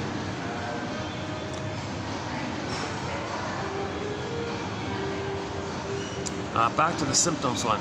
So there's a theory by the shrinks that 90%, 99%, or whatever it is, of physical ailments are emotional. Okay? The pain is the ongoing cry and scream and rage to the mother. Because it was there originally, mother gaslit the baby, double binded the baby, the energy turned inward, went to some organ system, and somewhere in the organ, the body was like the rescuer, like the body was trying to help you, to hold it, to contain it. Okay, so the body keeps the score, the body remembers. They call it somatic memory, body memory. He's holding it like that. It's just going on like this again and again and again. Body's holding it. At some point, the organ goes kaput. Now the kaput part, that's the pain. So the pain of the psychosomatic symptom, okay, that's the cry. It's still going on. It just went detoured underground, little delay, and then it came out like that. So psychosomatic symptoms reveal the pain and conceal, because with them, the original cry and scream that was kind of open and revealed and natural in the beginning, but it went covert underground to the symptom. So if you want to address symptoms, you got to address the psychology and identify your old unmet childhood needs and feel safe to do so in a thing called free association. Free association, what's that? Okay, in 1001, Windmills of the Mind, gynecologist, go to 2925. Okay, 2925, and the compiler there, he's not a doctor or anything, but he did list some of the things to expect in the second journey of midlife. For example, well, okay, free association, say what comes to mind, trying to find your story. Dream interpretation, when you wake up in the morning, that's your unconscious sending you something to your consciousness, and you want to make the unconscious conscious. So you want to interpret your dreams by free associating what you remember in your dreams. Okay, so you just say what comes to mind. What does this suggest to me? What does this remind me of? And validate what you're feeling. Say to yourself, I must have a very good reason for feeling this. And then go on, what's the hardest thing about this? And just free associate, see what comes to mind. Make the unconscious conscious. Think about the duck. Duck can swim in the water, duck can fly in the air. Okay, keep that idea in mind. So you want to make the unconscious conscious. Okay, you want to resolve oppositional thinking. Okay, it's not, you gotta get out of this either or thinking, oppositional thinking, adversarial thinking, with me or against me thinking. This kind of when you traumatize all these babies you traumatize. How long have you been doing this, sir? Oh, I've been doing this for 20 years. And how many babies have you traumatized? Oh, I guess I've traumatized, let's see, how many deliveries a day? I don't know. Whatever the number is. Okay, so that many. Wow. Well, all those babies that you traumatized, they ended up with either or thinking. That's how the baby copes with the trauma you inflicted on them. So in their brain, they got goddess and demon, and in relation to those images, they got self-representations of special and no good. Okay, so that means the child didn't have a person who loved them to be themselves. There's no person. They got these illusionary goddess and demon things. And that leads to either or thinking, oppositional thinking. It's an issue of survival. The baby thought he was a goner. You put the baby in a place of constant jungle mentality. All these babies are traumatized. They're going to go around in life thinking everything's a jungle. It's survival. Okay. So when the baby survived, he organized things. Mother's a monster? No. Mother's a goddess? Yes. Either or. He's splitting like that. That's a delusion, but that's how the baby coped with it. So the baby desperately tried to cope with what you did to them. Jeez. Oh my God. That's awful. I'm going to write letters to all these parents and tell them that I'm really, tell them that I didn't know what I was doing, and I have learned something. And if I could redo it, I wouldn't do what I did. I'm very sorry. But I want to let them know that their babies are traumatized, and I did it. And they should know that their babies are traumatized. They might hate me, but I want them to know that their babies are traumatized at birth. Good move. Excellent. That you're helping them to heal. You're giving them a chance to heal because they'll know the truth. In healing, in recovery, we got to call a spade a spade. So you're helping in that area. Okay. You're making amends like that. I'm making amends, yeah. So what else do they say? What else does that guy say in 2925? Well, okay, so oppositional thinking, it's not either or, it's both and. Okay, so get it to both and. Yeah, both and. Go to 2599, Route 66. There's a quote about the third side of the coin about both and. Route 66, I remember that show. Yeah, okay, good. Yeah, there's an episode where, what's his name? Buzz? Todd and Buzz, the two guys. Remember the two guys in the car? Yeah, I remember those two guys in the car. Now, one of them said to the other, look for the third side. Look for the third side of the coin. Look for the third side of the coin in a situation. The third side holds the other two sides. It's a both and. That perspective is a both and. You got to get out of this adversarial either or jungle slogan prejudice. Either or, either or. You got to get out of that. That's how the baby thinks when he's traumatized. When you heal, you got to confront. You got to weld the two. Not even weld the two. Find a perspective that includes reality to both sides.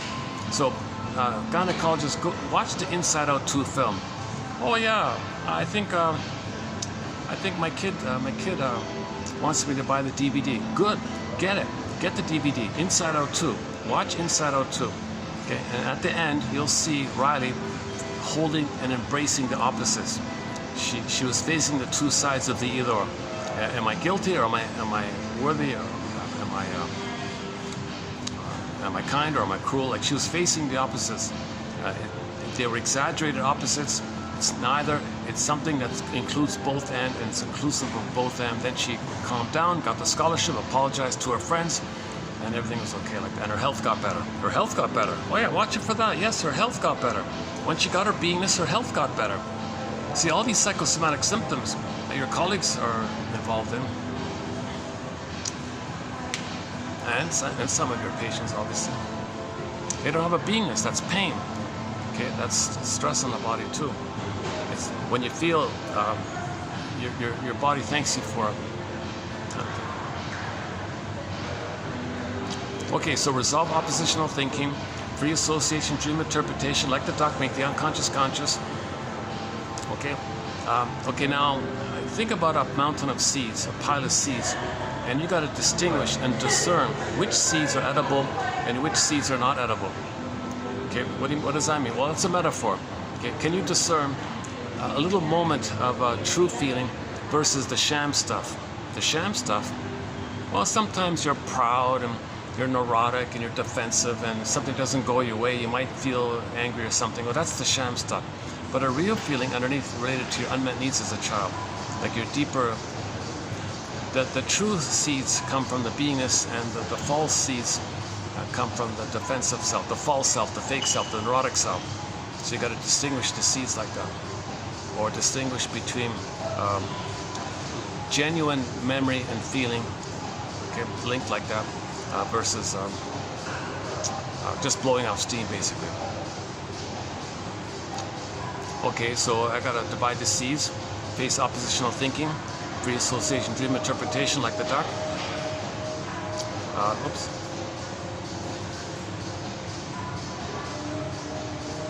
Okay, and you gotta face all this someday stuff. That someday, if you had to believe that someday, if you traumatize enough babies, then you'll be healed in your nursery. I had that belief. Oh yes, you had this unconscious hope that those babies you traumatized, they were you. Okay, so you wanted mother's love. Your mother crushed your soul. These babies come on the scene and you crush their soul. You're repeating with the hope to get a better past. And you have this hope that if you keep doing it again and again and again and again, that somehow it'll change the past. Does it make sense, right? Oh my God. Of course not. That's right. You can have 20 lifetimes doing this. It's not going to change your past like that. So I had this someday hope that if I traumatize enough babies enough times, it'll change my past. Oh my God. Another way to think about it is that you were protesting and showing up the mother. No one can know, right? Or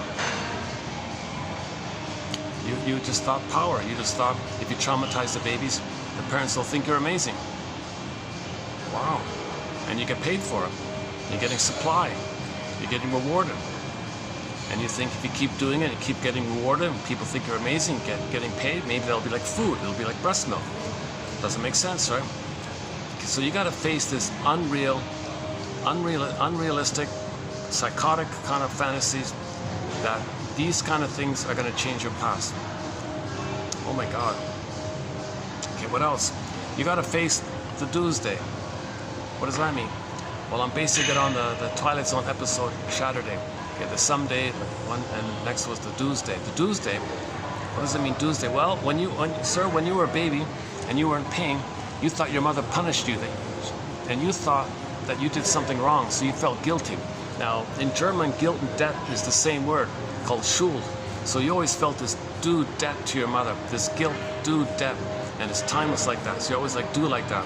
And you thought it's your job to save the mother, cure the mother, fix the mother. You thought it's your fault that they didn't love you or want you or something like that. But really, think about it. When a baby's born, did they do anything wrong? When a baby's trying to come out of the canal, are they doing anything wrong? No, of course not. Okay, good. You're getting somewhere. So no baby's born wrong, guilty, dead, due like that. So you got to face some of this doomsday issue. Okay? The baby makes that belief to get along with his mother. He wasn't born with that false belief that he's guilty and in debt and due like that. Okay, what else? Well, there's not enough.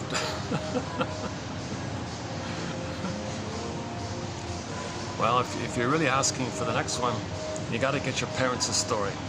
You got to truly get their story, psychological story. Find out their earliest memories. Find out about their humor. If it's dark humor, they have a stinger personality pattern. That means they made the Faustian deal, and they didn't get past 18 months, and they've given up on human development, and they're addicted to.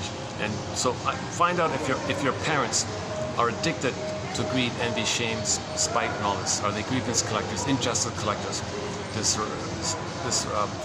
vengeance kind of mentality, and filled with envy. Now, what's up with the envy? Well, if a child doesn't get his needs met, he might have a hope. But if the hope never comes, he might just become very angry. And if you put the anger on the unmet needs, and they see it, they're going to be envious like that. It crosses over to envy.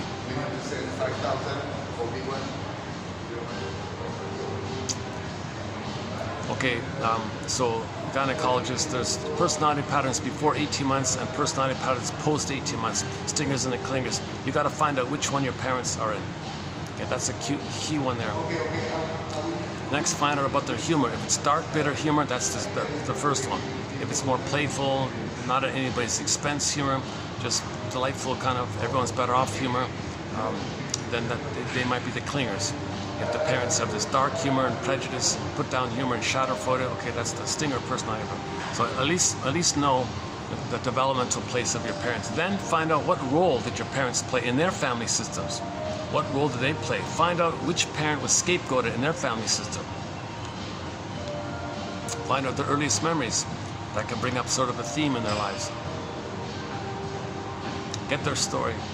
Okay, ultimately, when you get their story, you're going to come to the conclusion. You ready for the conclusion? Yeah. Prepare me. Okay, well, prepare yourself, fasten your seatbelt. At some point, you're going to realize that your mother didn't love you. Whoa.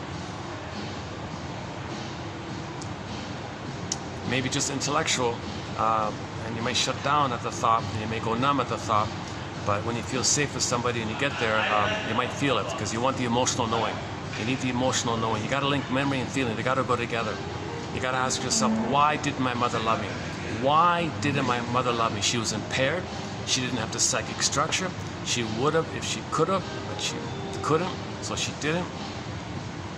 She was repeating what happened to her. She had too much pain, and she was trying to get a better outcome for her past, so she's recreating and replaying what happened to her, still in the past, trying to get some resolution with her frustrating mother. Okay, and then B, part B, you got to say to yourself that your father didn't protect you.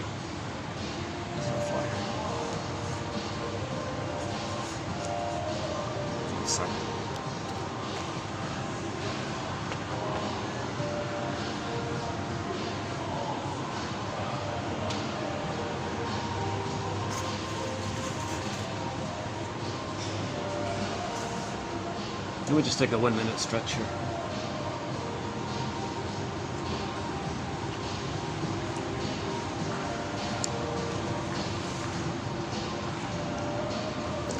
Yeah, by the way, so for so gynecologists or anybody, for the price of half a cup of coffee, you can get the 10,000 quotes, with the hope that 1 out of 10 will be of help.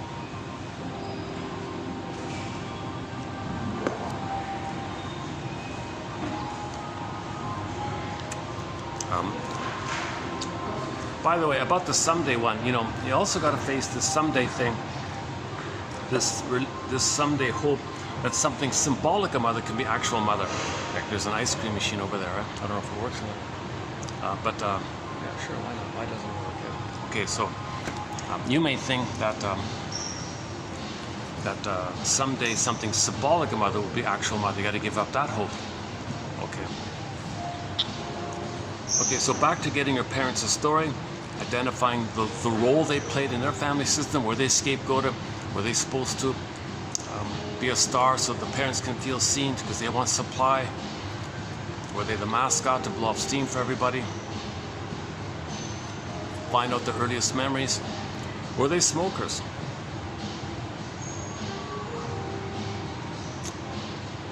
Were they drinkers like that?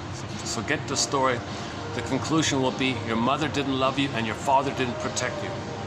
Okay. Now, at that point, you're going to need to be in the presence of the caring witness, and as you're feeling when you feel that, not just cognitively say, okay, that's not going to do anything for you, but it's got to lead to the emotional knowing. Okay. So when you feel that stuff, you're getting your identity. Okay. You're getting your identity. You're gonna be distinct from your parents because you're gonna give up the hope. Now you no longer gotta placate them, please them, win their love, control their love, because you're dealing with voices from another era. So you're free like that. So it's an element of time element.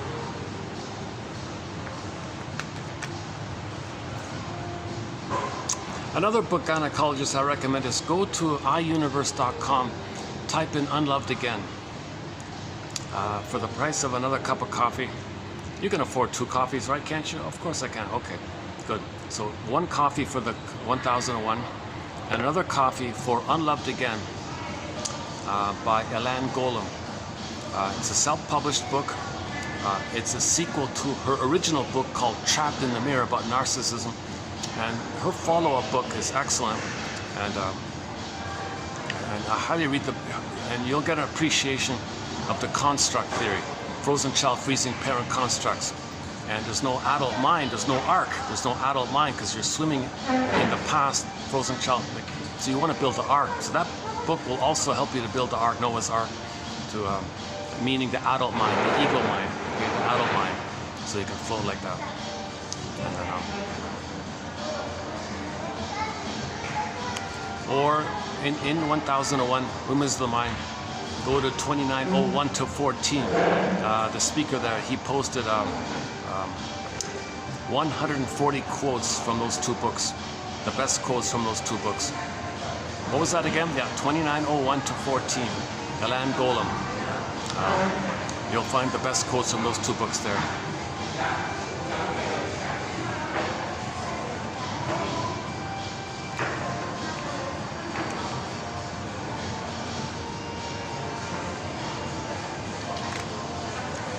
Okay, so gynecologists, let's for more information, once again, go to 2925. Okay, I'll do that. So I'll get Masterson's book, The Search for the Real Self, Karen Horney's book, Our Inner Conflicts, 1001 Women's of the Mind through the patreons.com/narrative medicine page. Okay, Elan Golem's book, Unloved Again, through iuniverse.com. Robert Bly's audio, and the comic Psychoanalysis, Dark Horse Publishing. That's a good place to start. Thank you for setting me off on a good start. I'll take it from here.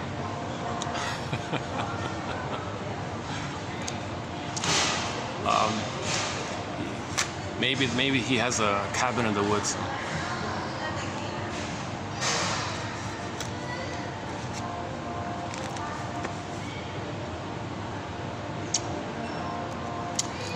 Before you leave, gynecologists, another resource are the Janov quotes, 2745 to 70 in the 1001 collection.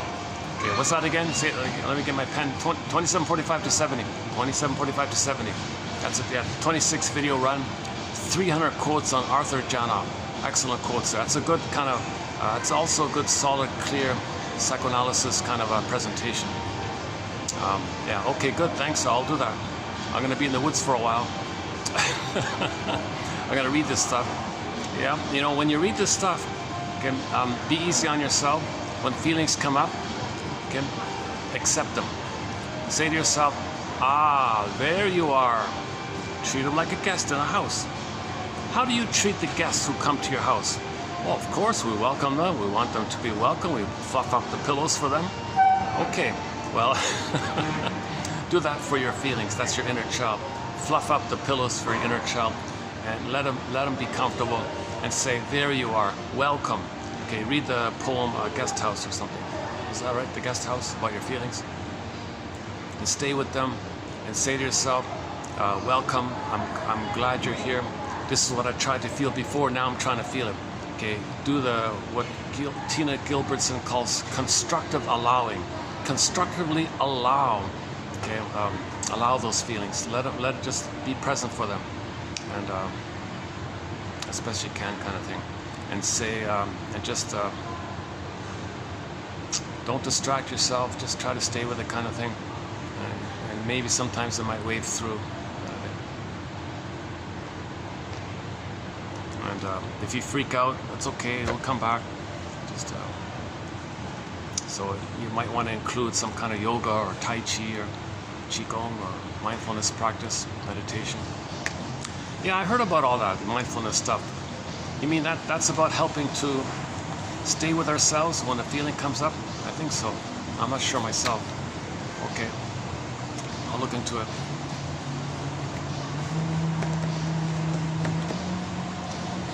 Well, one thing's for sure. What's that? The next baby I deliver, I'm gonna hand the baby to the mother. Okay.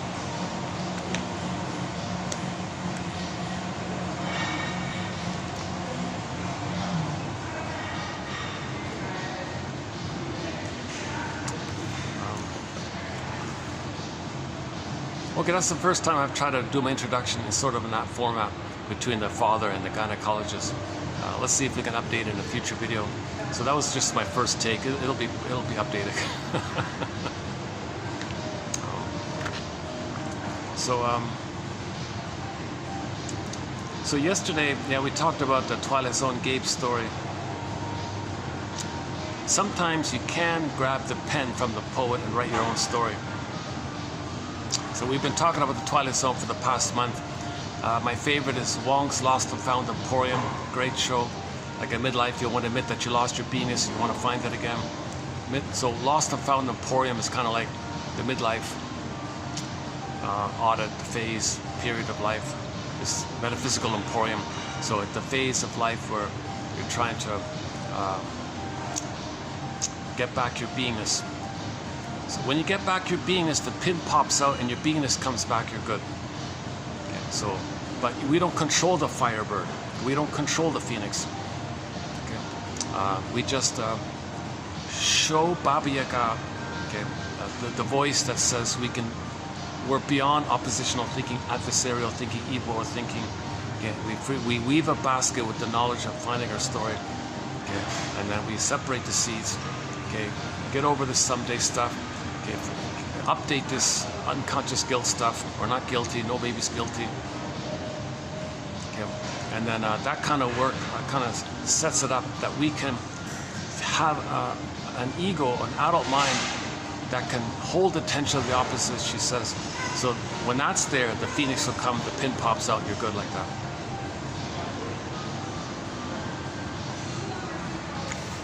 So okay, Wong's Lost and Found Emporium. Memphis is a good one.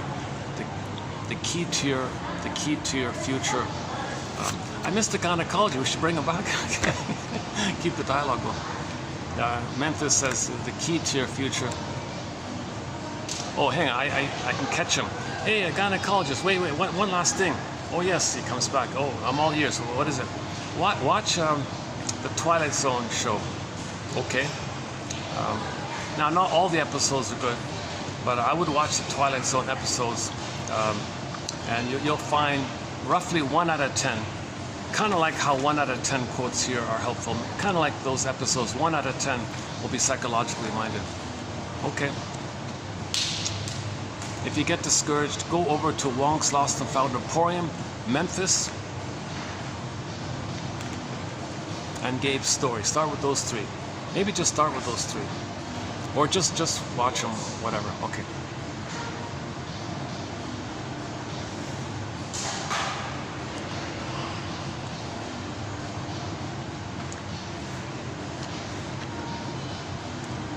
Okay, yesterday I watched another.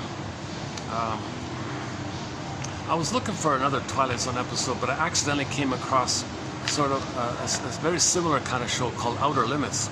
So this will be our first reference to the TV show Outer Limits. So I don't know yet about it yet, but that episode I just randomly found it called episode called Skin Deep, Outer Limits. So it turned out there was a show kind of like Twilight Zone.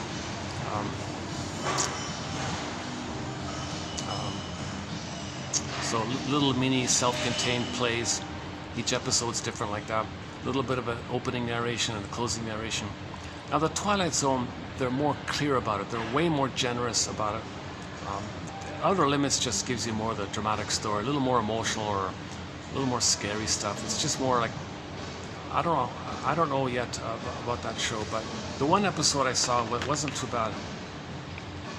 So I just thought I'd comment on it. So in the episode Skin Deep, it's about two accountants. Why is there a fly always going? How'd that fly get in there? It's still a little sweaty. Is that why? Hold on a sec. Oh, maybe it's the coffee. Huh? No. Well, maybe there's some other food around here. Yeah, it's got to be me.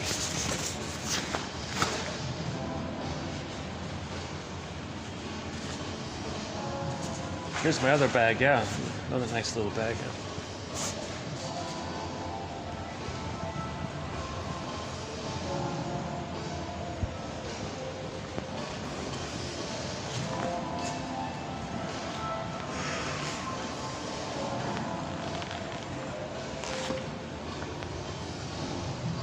When I first came to this hotel, I did the videos at this spot here.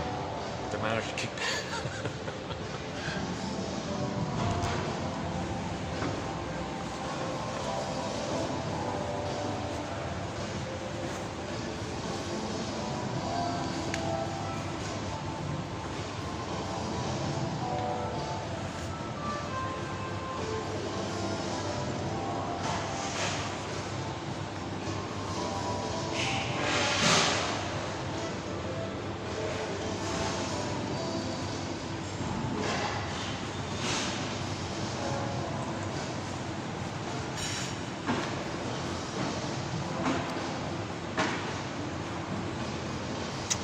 I want to comment on it because the closing narration, they just give you some trivial point about it, some obvious superficial trivial point about it. But the episode is showing you something else. So they want you to find that for yourself. So the narrator doesn't give you that. So I thought I'd comment on it. So it's about two accountants in some huge company, whatever, a tech company or something, like a major one or something. So they got basically the same job. Now, so one guy is nerdy, geeky or something. He's awkward. He's girls are not attracted to that kind of guy. He looks a little waifish or a little. He whines a fair bit. He complains a lot. He did have a hard childhood, so that's part of the reason. But women will avoid him. Maybe he's average. Maybe he's below average in appearance or something from the woman's point of view. Maybe in general he's just average or something, but I can see how women might not be attracted to him or something. I don't know. But his another accountant is less skillful, less knowledgeable, with less experience, but he's a handsome looking guy, and all the girls flock to him, right? So the manager of the department needs to promote one of those two. And it's kind of obvious that the nerd should be promoted.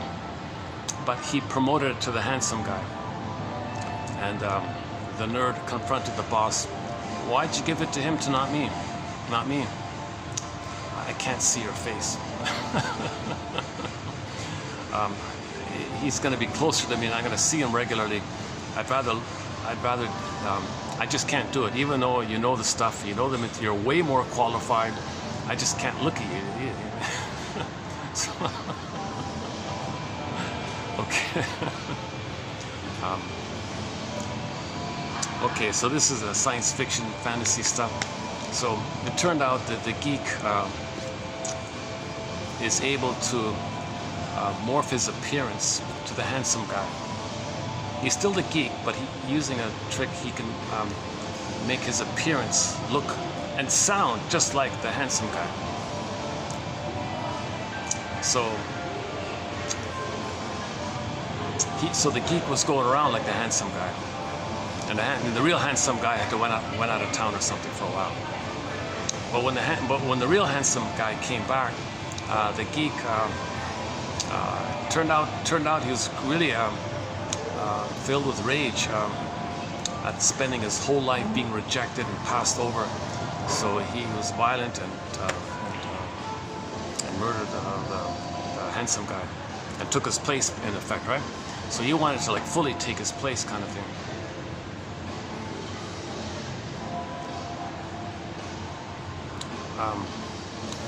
Now, what the geek didn't know is the handsome guy has gambling problems and gambling debts and all this. So the mafia attacked him and all this, so everybody lost, kind of thing. So the closing narration was, in an age when we are led to believe that we can be anything we want to be, what most eludes us is simply being ourselves. So it's all very superficial, right? He wants to look handsome, things are better.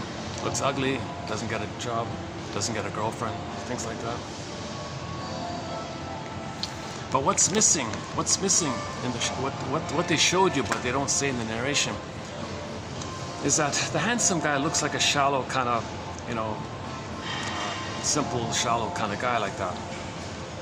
And the geek thinks he's some intellectual, know-it-all, superior, that kind of thing. He thinks kind of in those terms. But it turned out it's not the case, right? Because when he got the power to look like the handsome guy, all of his buried rage and resentment and entitlement at spending his whole life being passed over like that, he became violent and entitled. His true colors came up, meaning I'm entitled, I don't care, it's mine. So he was 100 times, a million times, many times more unethical than the handsome guy. The handsome guy might have been a little cheesy or something, gambles and things, but he's not violent, he's not a criminal like that. He's just a bit of a selfish playboy, a little bit narcissistic, but he's not violent, or he doesn't have he's not that unethical, he's not that cruel, he's not a psychopath. He might be narcissistic, but he's not a psychopath. The ugly nerd was a psychopath underneath. So when he got the safety of looking like the handsome guy, he felt a new power, he felt a new shield, a new mask. Okay, with the safety of the new mask, hiding like that, you saw he turned into the psychopath, right? And then, so I think the real message of the story is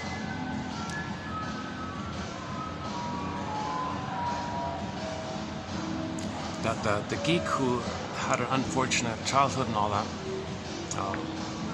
he was harboring deep resentment and envy and entitlement and rage, but he created a persona, a compensation mask. Well, I'm more intellectual, I'm more reasonable.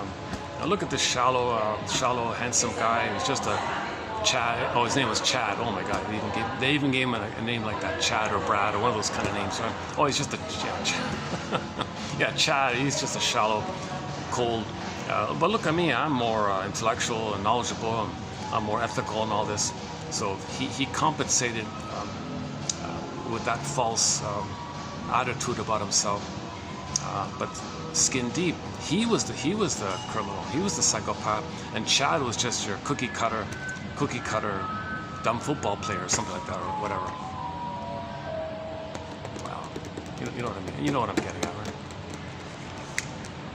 So this is the whole skin deep issue, right? Again, in an age when we are led to believe that we can be anything we want to be, what most eludes us is simply being ourselves. TV show Outer Limits, episode Skin Deep. Okay, so I'm jumping ahead. That's going to be 29:38. I'm still behind on my quotes. I'm currently doing 29:26, so I'm about a dozen pages behind. So I'm still playing catch up here. So in each video we post roughly 10 quotes on average. Okay, so like for example today, let's see. Okay, 2, 4, 6, 8. Okay, 10, 12, 14, 16. Okay, so 16. Sometimes 1, sometimes 30. On average, about 10. Today there'll be 16.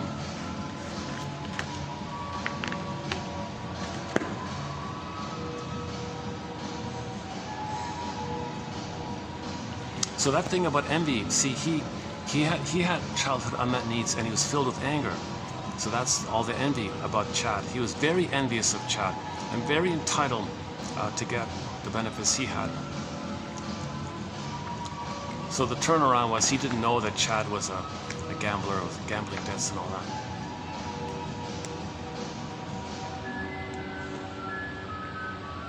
So you could make the argument that you know, everyone's got problems. No one's perfect and all this. What else about that? It was hard to watch the show. The loading is ridiculous. You see like 2 seconds, you see like 10 seconds, and then it pauses. You gotta wait a few seconds to pause. So it's like a 50-minute episode, but it took me 2 hours to. So I finally got through it. Jesus Christ! I couldn't find a faster copy. It's hard to find these shows, eh? My goodness. Not all of the episodes are easily available. You gotta dig around a fair bit.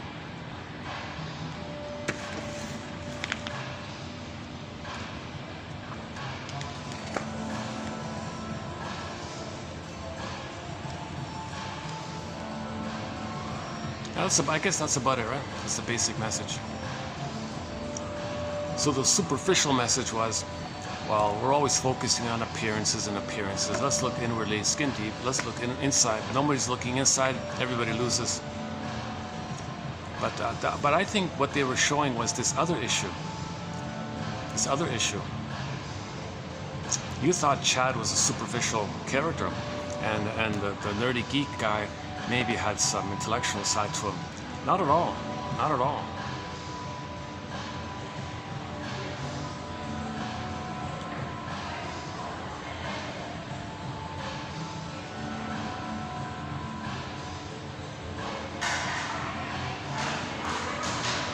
Like your first impression in the beginning might be that the geek is a nice guy, you might think. He looks uglier, but he's a nicer guy, you might think. And Chad, who looks like a,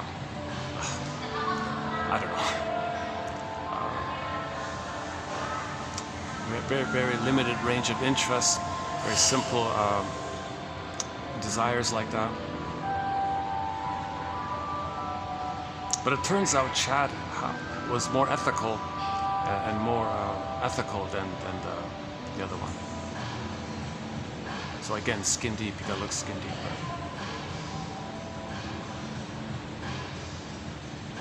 But I would say the acting was good. Those actors, the actor who played the psychopathic geek, yeah, he was kind of convincing. He really he did a dramatic performance. That guy. I have no idea who this person is in real life or nothing like that, but he kind of showed the coldness of his attitude fairly clearly, right? Everybody ended up avoiding him like that. And the one friend that he sort of had, he even pushed that one away. So another thing.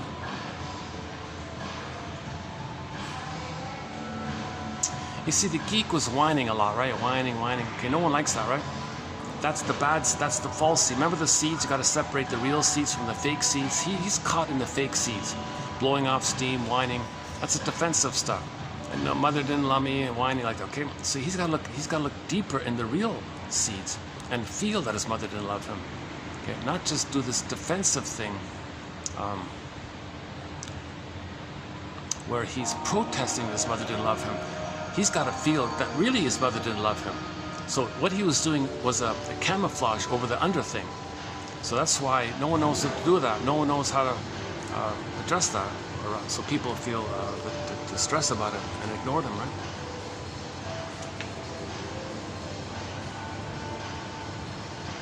There's a quote about whining. Somebody was whining a lot. So the cartoon, little cartoon. Somebody said,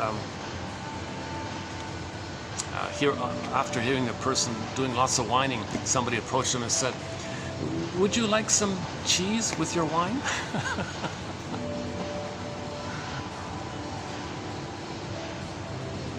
Well, let me check that. Oh, hang on. What's the time here? I've only got about a half an hour left of storage in here. Battery's holding up. 446.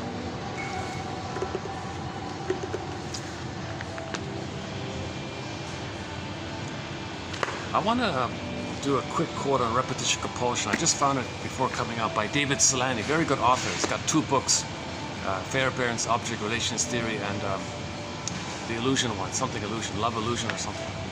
David Solani. So here's a quote about repetition compulsion that's coming up, 2938. Okay, so again, when there's trauma, we repeat. Think of them as synonymous. There's trauma. Okay, repeat. You're just spitting and repeating. Because you're in pain, you want to get out of the pain, you hope if you repeat, you get a better outcome, you want to have it resolved somehow. It doesn't work, so you're spinning around in an infinite loop like this, because there's no time, disappointed, recreate, disappointed. Post that critical time, nothing you do can give you a better outcome for the past. So you're always disappointed, but you keep repeating. But at the same time, you're repeating in an attempt to remember. Then when you remember, you stop repeating. Memory, repeating, working through. We don't remember the trauma, so we repeat it in an attempt to remember. We're trying to remember. We communicate with our behavioralism, and you observe it, interpret it. Oh my God, what I'm doing here is symbolic of the past. Oh my God, now I remember. You stop repeating. memory, repeating, working through. So repetition compulsion is a key chapter in our booklet. It's headed up by Paul B. Russell, 2119. Paul B. Russell. Oh, let me call the guy, the gynecologist guy. Hold on a second. Let me go silly. Hey, gynecologist guy. Oh, you picked up. Oh, good, you're there. I forgot one more thing. Can I give you one more thing? Oh, I'm glad to hear your enthusiasm for this. Yes. 2119 is an important, is a key chapter called Repetition Compulsion. It's headed up by Paul B. Russell. So, and it goes on for the next 10 videos. It begins at 2119. Got it? Okay, great. I'm call you anytime with any new ideas. Sure. Okay, I'll do that. I'm really glad that you're getting into this. That's great. Okay, see you. Bye. Okay. 2119. Made a new friend. Repetition compulsion. Repetition compulsion.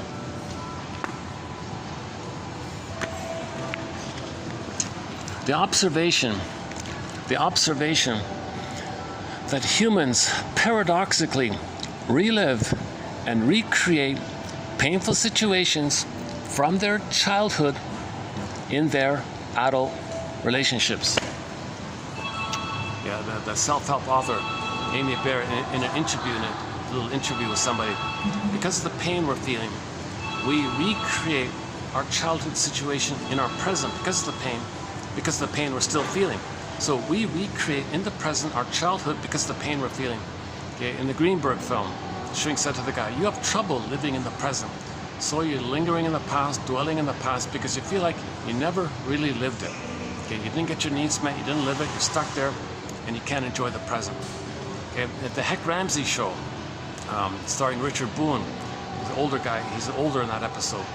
He said to a pretty lady about a possible relationship, if we get together, he didn't say this, but he's thinking it, I think he's thinking, do you have a battle with your mother that you're going to put on to me? Are you going to continue with your battle by seeing me as her, and you're going to fight with me because you're still fighting with your mother? And she said, no, don't worry. The past is to be remembered, not lived as the present. So that he was relieved by that. Repetition compulsion, the observation that humans paradoxically relive and recreate painful situations from their childhood in their adult relationships. The inevitable replay of the painful relationships that populate our unconscious. Okay, so these are relational units, intrapsychic society, memories of you and the mother, you and the father, etc. We seek others to act out roles that we took in our family of origin, or those that were originally taken by one or the other of our parents. So you play you, or you play the parent, and find others to play the other. Repetition compulsion is neither pain-seeking nor pleasure-seeking. It's not, okay, don't think in those terms. It's not about pleasure-seeking or pain-seeking. Don't think in those terms.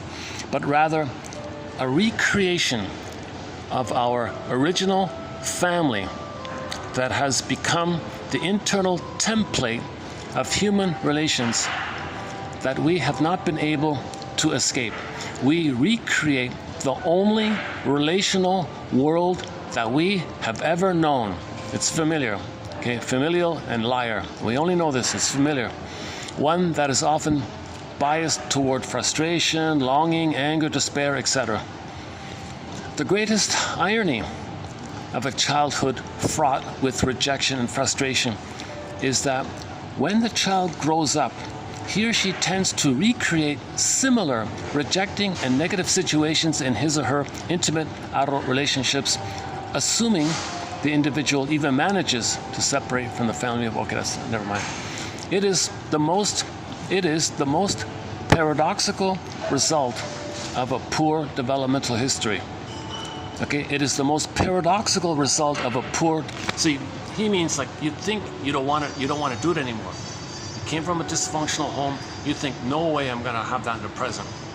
It's paradoxical. The more dysfunctional, the more likely you're going to recreate it. It's paradoxical. The more healthy it was, the more you're going to enjoy something new in the present. So if there's too much pain, that's all you know, the template, sear it in, spur it in, all your energy's there, recreate it so the present's still the past.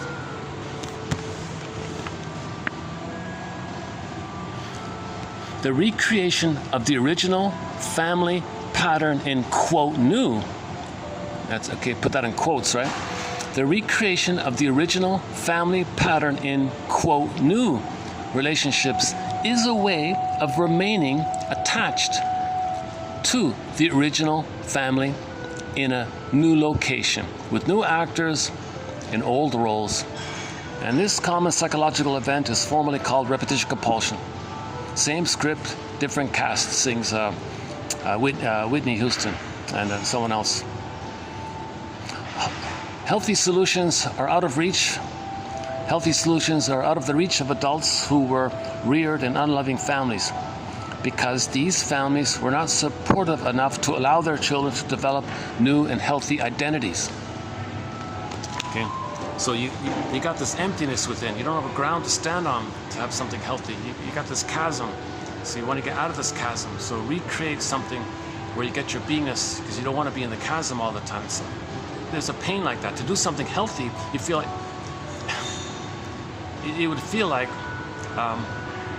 having no mother. So you'd feel what any baby would feel if you had no mother. Now you're the adult, you can feel it, but the baby couldn't feel it. Just keep yourself in the present while you're feeling the past kind of.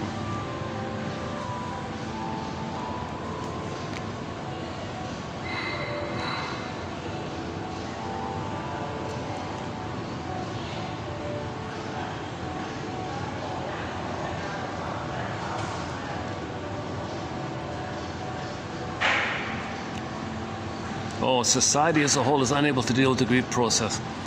Oh, let me give the gynecologist guy a heads up. You there? Still there? Oh yeah. One more thing. Good. Go to 2930 at the end there. The emotional losses of unmet childhood needs. Well, first of all, did you get 1001 Windows of the Mind? You got it. You got it. That's awesome. Good. Okay. Good. Go to 2938. Should be sort of at the end there. Okay. The emotional losses. And how was it? It was easy, right? Yeah, you sent a minimal admin fee, and you got it shortly afterwards, right? Yeah, that's great. You're on your way. I just want to highlight one more here. It sounds like you don't need me calling you with these highlights, but here I am anyways. The emotional losses of unmet childhood needs, wants, and desires.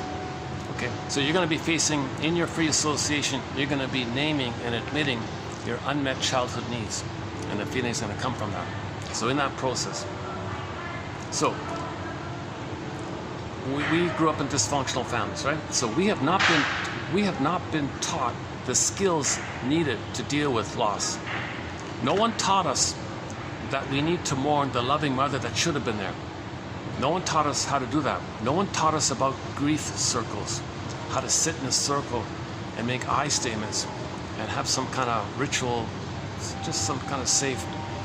A ritual is like an exercise that made everyone feel safe, so like a so-called container. So here's why I was calling you. Society as a whole is unable to deal with the grief process. Okay, so if you're going to go out looking for help, they'll squash you. So heads up. If you go to anybody saying you want to grieve and get your beingness back, you see, they're going to treat you the way they were treated, because they haven't done it themselves. So you're a pioneer. Somebody called it. You're kind of a pioneer like this. Very few people are familiar with this. Many times grief. Many times. Yeah, okay, that's it. That's all I wanted to say. Just heads up, people will promise to help you. So watch out for these sham self-help workshops where you give them the money and they tell you to beat the pillow, and they don't know why you're beating the pillow, but they tell you got to beat the pillow. Okay, that's sham stuff. They're blowing off steam, and they want you to feel a little better in the moment, and and they want you to think that's healing. No, feeling a little bit better in the moment. Okay, just blowing off steam like that's not. Only consciousness, only when you ask why and get consciousness can you heal. Any workshop thing that you do that just tries to bypass it all, just do it blindly, just trust, okay, forget it, that's okay. Only consciousness is healing. So Janoff was saying that this breathing thing, this holotropic breathing, with no awareness why. You're not going to heal like that. You got to talk, you got to say, you got to describe.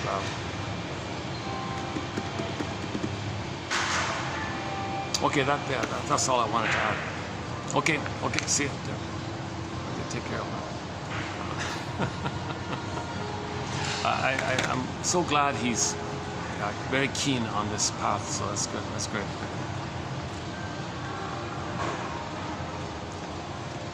Okay, let's see what. I've only got 2.5 hours, so maybe 20 minutes.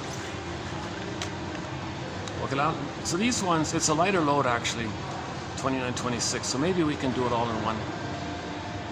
Okay, a couple from Woodman, a couple from Janoff, we just mentioned. I think that's about it. Okay, let's see.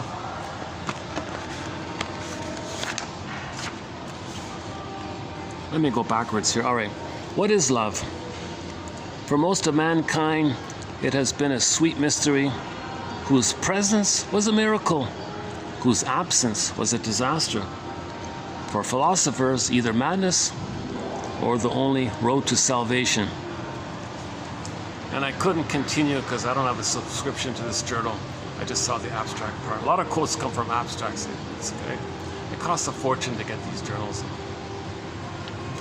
There's just the introductory part of it. Okay, so in the someday hope, if you keep repeating that you didn't get mother's sweetness by eating cookies, your pleasure center in the brain will go numb. But you'll be more eager, dopamine for the chase, serotonin from the catch. But there's a homeostasis, so you get numb, chase, numb.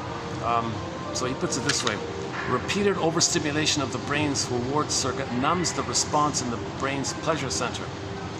Repeated overstimulation also strengthens associations, which increases cravings, and it weakens inhibition from the prefrontal cortex. So the psychology leads to biology, right? So the psychology is you hope that the emotional eating and the comfort foods will be mother's sweetness in the past. Doesn't make sense, but that's your unconscious hope. Now, for a minute, you feel a little blip of excitement by the sugar, salt, and fat. Okay. The mammalian part of the brain perceives the concentrated sugar as like concentrated food, like an abundance of food. So from that, you feel safe. The system thinks they're safe because I got a lot of food like that. So you feel safe. You get serotonin. Now, it's not the serotonin of having been loved by the mother in the past. Okay. So this is an ersatz self-object, where the cookie is a fake trigger mechanism to fill in the missing breast, to get the chemistry that you're safe and you feel that you're one with the mother and you feel safe. So the chemistry is going to trigger fantasies of being in a blissful state with the mother. Now you feel safe with the blissful state triggered by the fantasy that it could have been the breast in the past. And then you feel good like that, then you get the serotonin feeling. So emotional eating and drinking and smoking and all that stuff, okay, you got the past 3 quotes by Ullman and Paul, they say it's not just self-medication, it's about the physiology to trigger up the old, ancient, once upon a time, archaic fantasies that you had in the uterus, that you're a little god and a king, all-powerful little thing like that. So you want to bring up those fantasies, and then you feel good from that. So you're not addicted to the cigarette or the beer or whatever. You're addicted to the fantasies, which give you the good feeling. You want the effects, you want the mood and the fantasies. You don't care how you get it, kind of thing. So you were talking about that. But in the process of doing this again and again and again, something goes numb. Then you need to do it again, and maybe a little more to get the basic feeling like that. And the psychology pushes the brain chemistry, and the psychology doesn't change the past, so the brain chemistry is getting pressure and pressure, and there's got to be some kind of homeostasis taking place. So now you're getting the harmful effects of too much sugar and too much smoking and all that. See, the psychology gives you the hope, but the physiology is you're damaging yourself like that. So again, Ullman and Paul, the past 3 videos, interesting material on that one. That's sort of a follow-up to that one. Well, for example, fame. Fame is addictive. Fame covers not being loved. The trouble is we need more and more. One woman said, suddenly you're in a stadium with 100,000 people screaming your name, and you've never felt so lonely.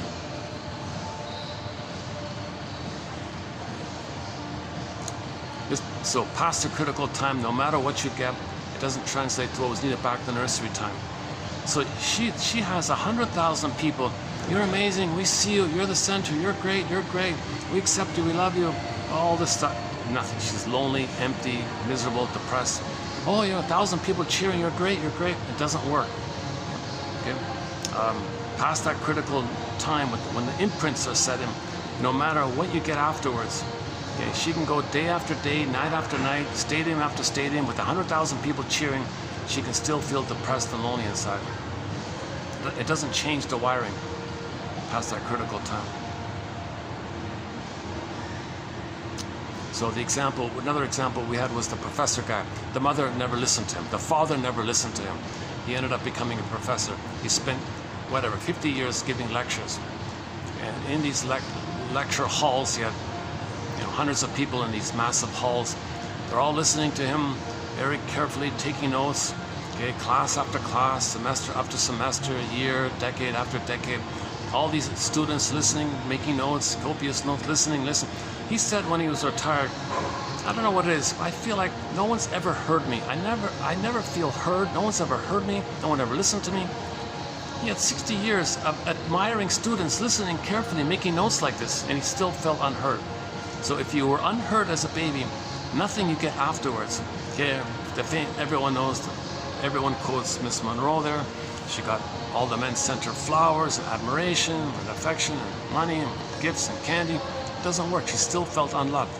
Okay, if you're unloved in the beginning, no matter what you get afterwards, it doesn't change the wiring. Only grieving, only knowing the script, identifying the script, admitting that your mother didn't love you, and feeling that, then you can get your beingness, then you're okay. But still trying to get what you didn't get, it doesn't work.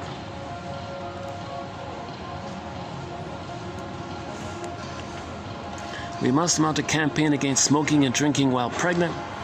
The mother smokes, the baby coughs. The mother drinks, and the baby gets drunk. I mean the baby inside, right? The mother smokes, and the baby in the belly is coughing. The mother drinks, and the baby inside is drunk. That's a trauma for the baby.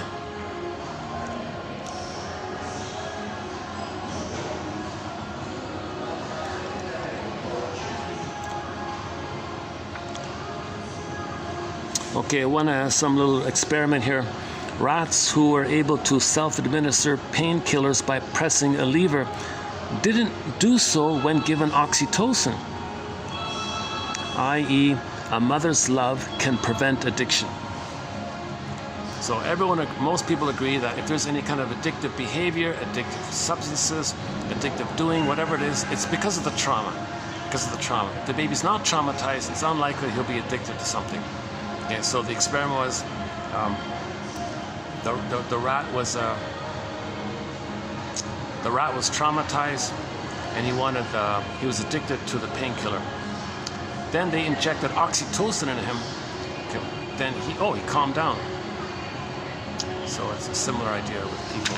A chronically anxious mother may leave her offspring with low oxytocin levels, who later may have trouble bonding and forming attachments. So if the mother's stressed, not enough oxytocin for the baby, that baby may also have a hard time forming connections. That's attachment trauma.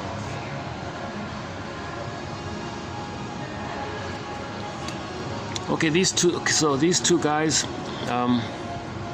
say, quote, nearly every newborn has an oxygen debt akin to that of a sprinter after a run. Catecholamines prepare the system to combat anoxia by facilitating breathing. They speed up metabolism, hence the hyperactive child who was deprived of oxygen at birth. If the child could tell the teacher why he could not sit in his seat, he might offer, quote, well, teacher, I suffered anoxia during my time in the womb because my mother smoked, and I suffered anoxia at birth because they gave her strong anesthetic. Now, my system is still suffering from it. Speeds up to fight off the memory and pushes me out of my seat to keep me running away from the memory. Now, teacher, I will happily sit still if you will take away that memory. Sometimes during a low oxygen birth, catecholamines rise to such levels 200-fold that if the newborn were an adult, there would be a likelihood of a stroke. It is my belief that the imprint of hypoxia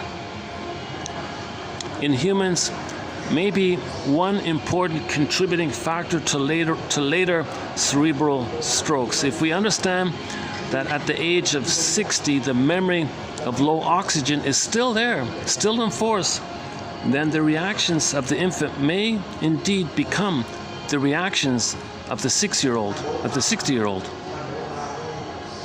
Okay, So I include this quote about birth trauma and all this, not enough oxygen. Just 10 minutes. Should I do a part 2? New evidence from ultrasound photos indicates that a child actually makes unmistakable crying motions in the later part of pregnancy. This is particularly evident in mothers who smoke. The baby is suffering a silent scream. If he is cranky after birth and has colic, we now know why. So the baby's screaming in the uterus. Can you believe it?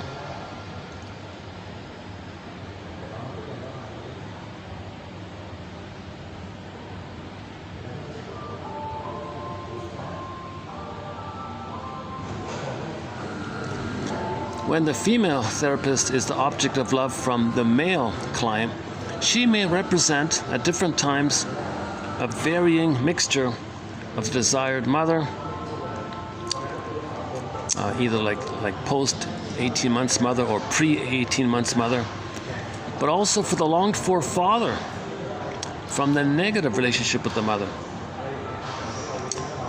So the father is longed for to protect and guide the child away from the mother. This sometimes is the case with men with inadequate fathering. By the same token, anger at the female therapist may be a combination in varying degrees of repetition in the transference of the battle with the pre-Oedipal mother,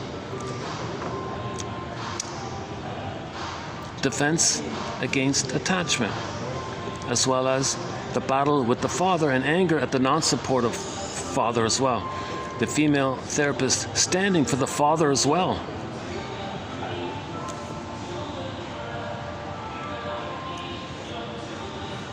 So-called two-person versus three-person psychology. In the beginning, it's two-person.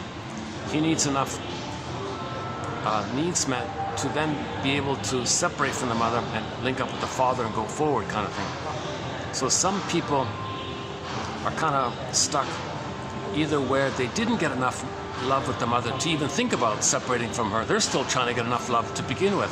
That's the egg stuff. Like they didn't get the oneness. So that's the pre-Oedipal thing. So in therapy, they may look to that kind of those intense needs with the person in the present. So that's one part. Another version is maybe they did get enough with the mother, but they didn't get enough support to leave the mother. That's where the father's supposed to be there. So they may look at the therapist as in a fatherly role to guide me and show me to move forward like that. That's the three-person psychology. So some children are stuck, some dysfunctional people are stuck with the two-people psychology with not enough positive mother. Some are saying, well, I got some, but not enough. But whatever it is, I want to leave. I want to move forward. And some say, I can't move forward. I didn't get enough to move forward. I don't want to think of moving forward. I want to... Okay, I should just shut this down now. I have an unusual issue with my phone. If the phone just suddenly shuts out because there's no storage or battery overheats, sometimes it keeps, sometimes I lose it. Usually I lose it, but on occasion I keep it. So did we cover it? Can I just finish it?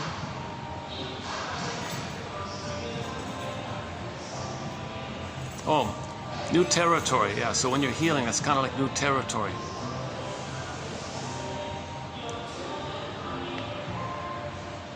Okay, and then when Woodman talks about the images, the importance of images, I put that in there because there are some disturbing. I was going to talk about that a bit.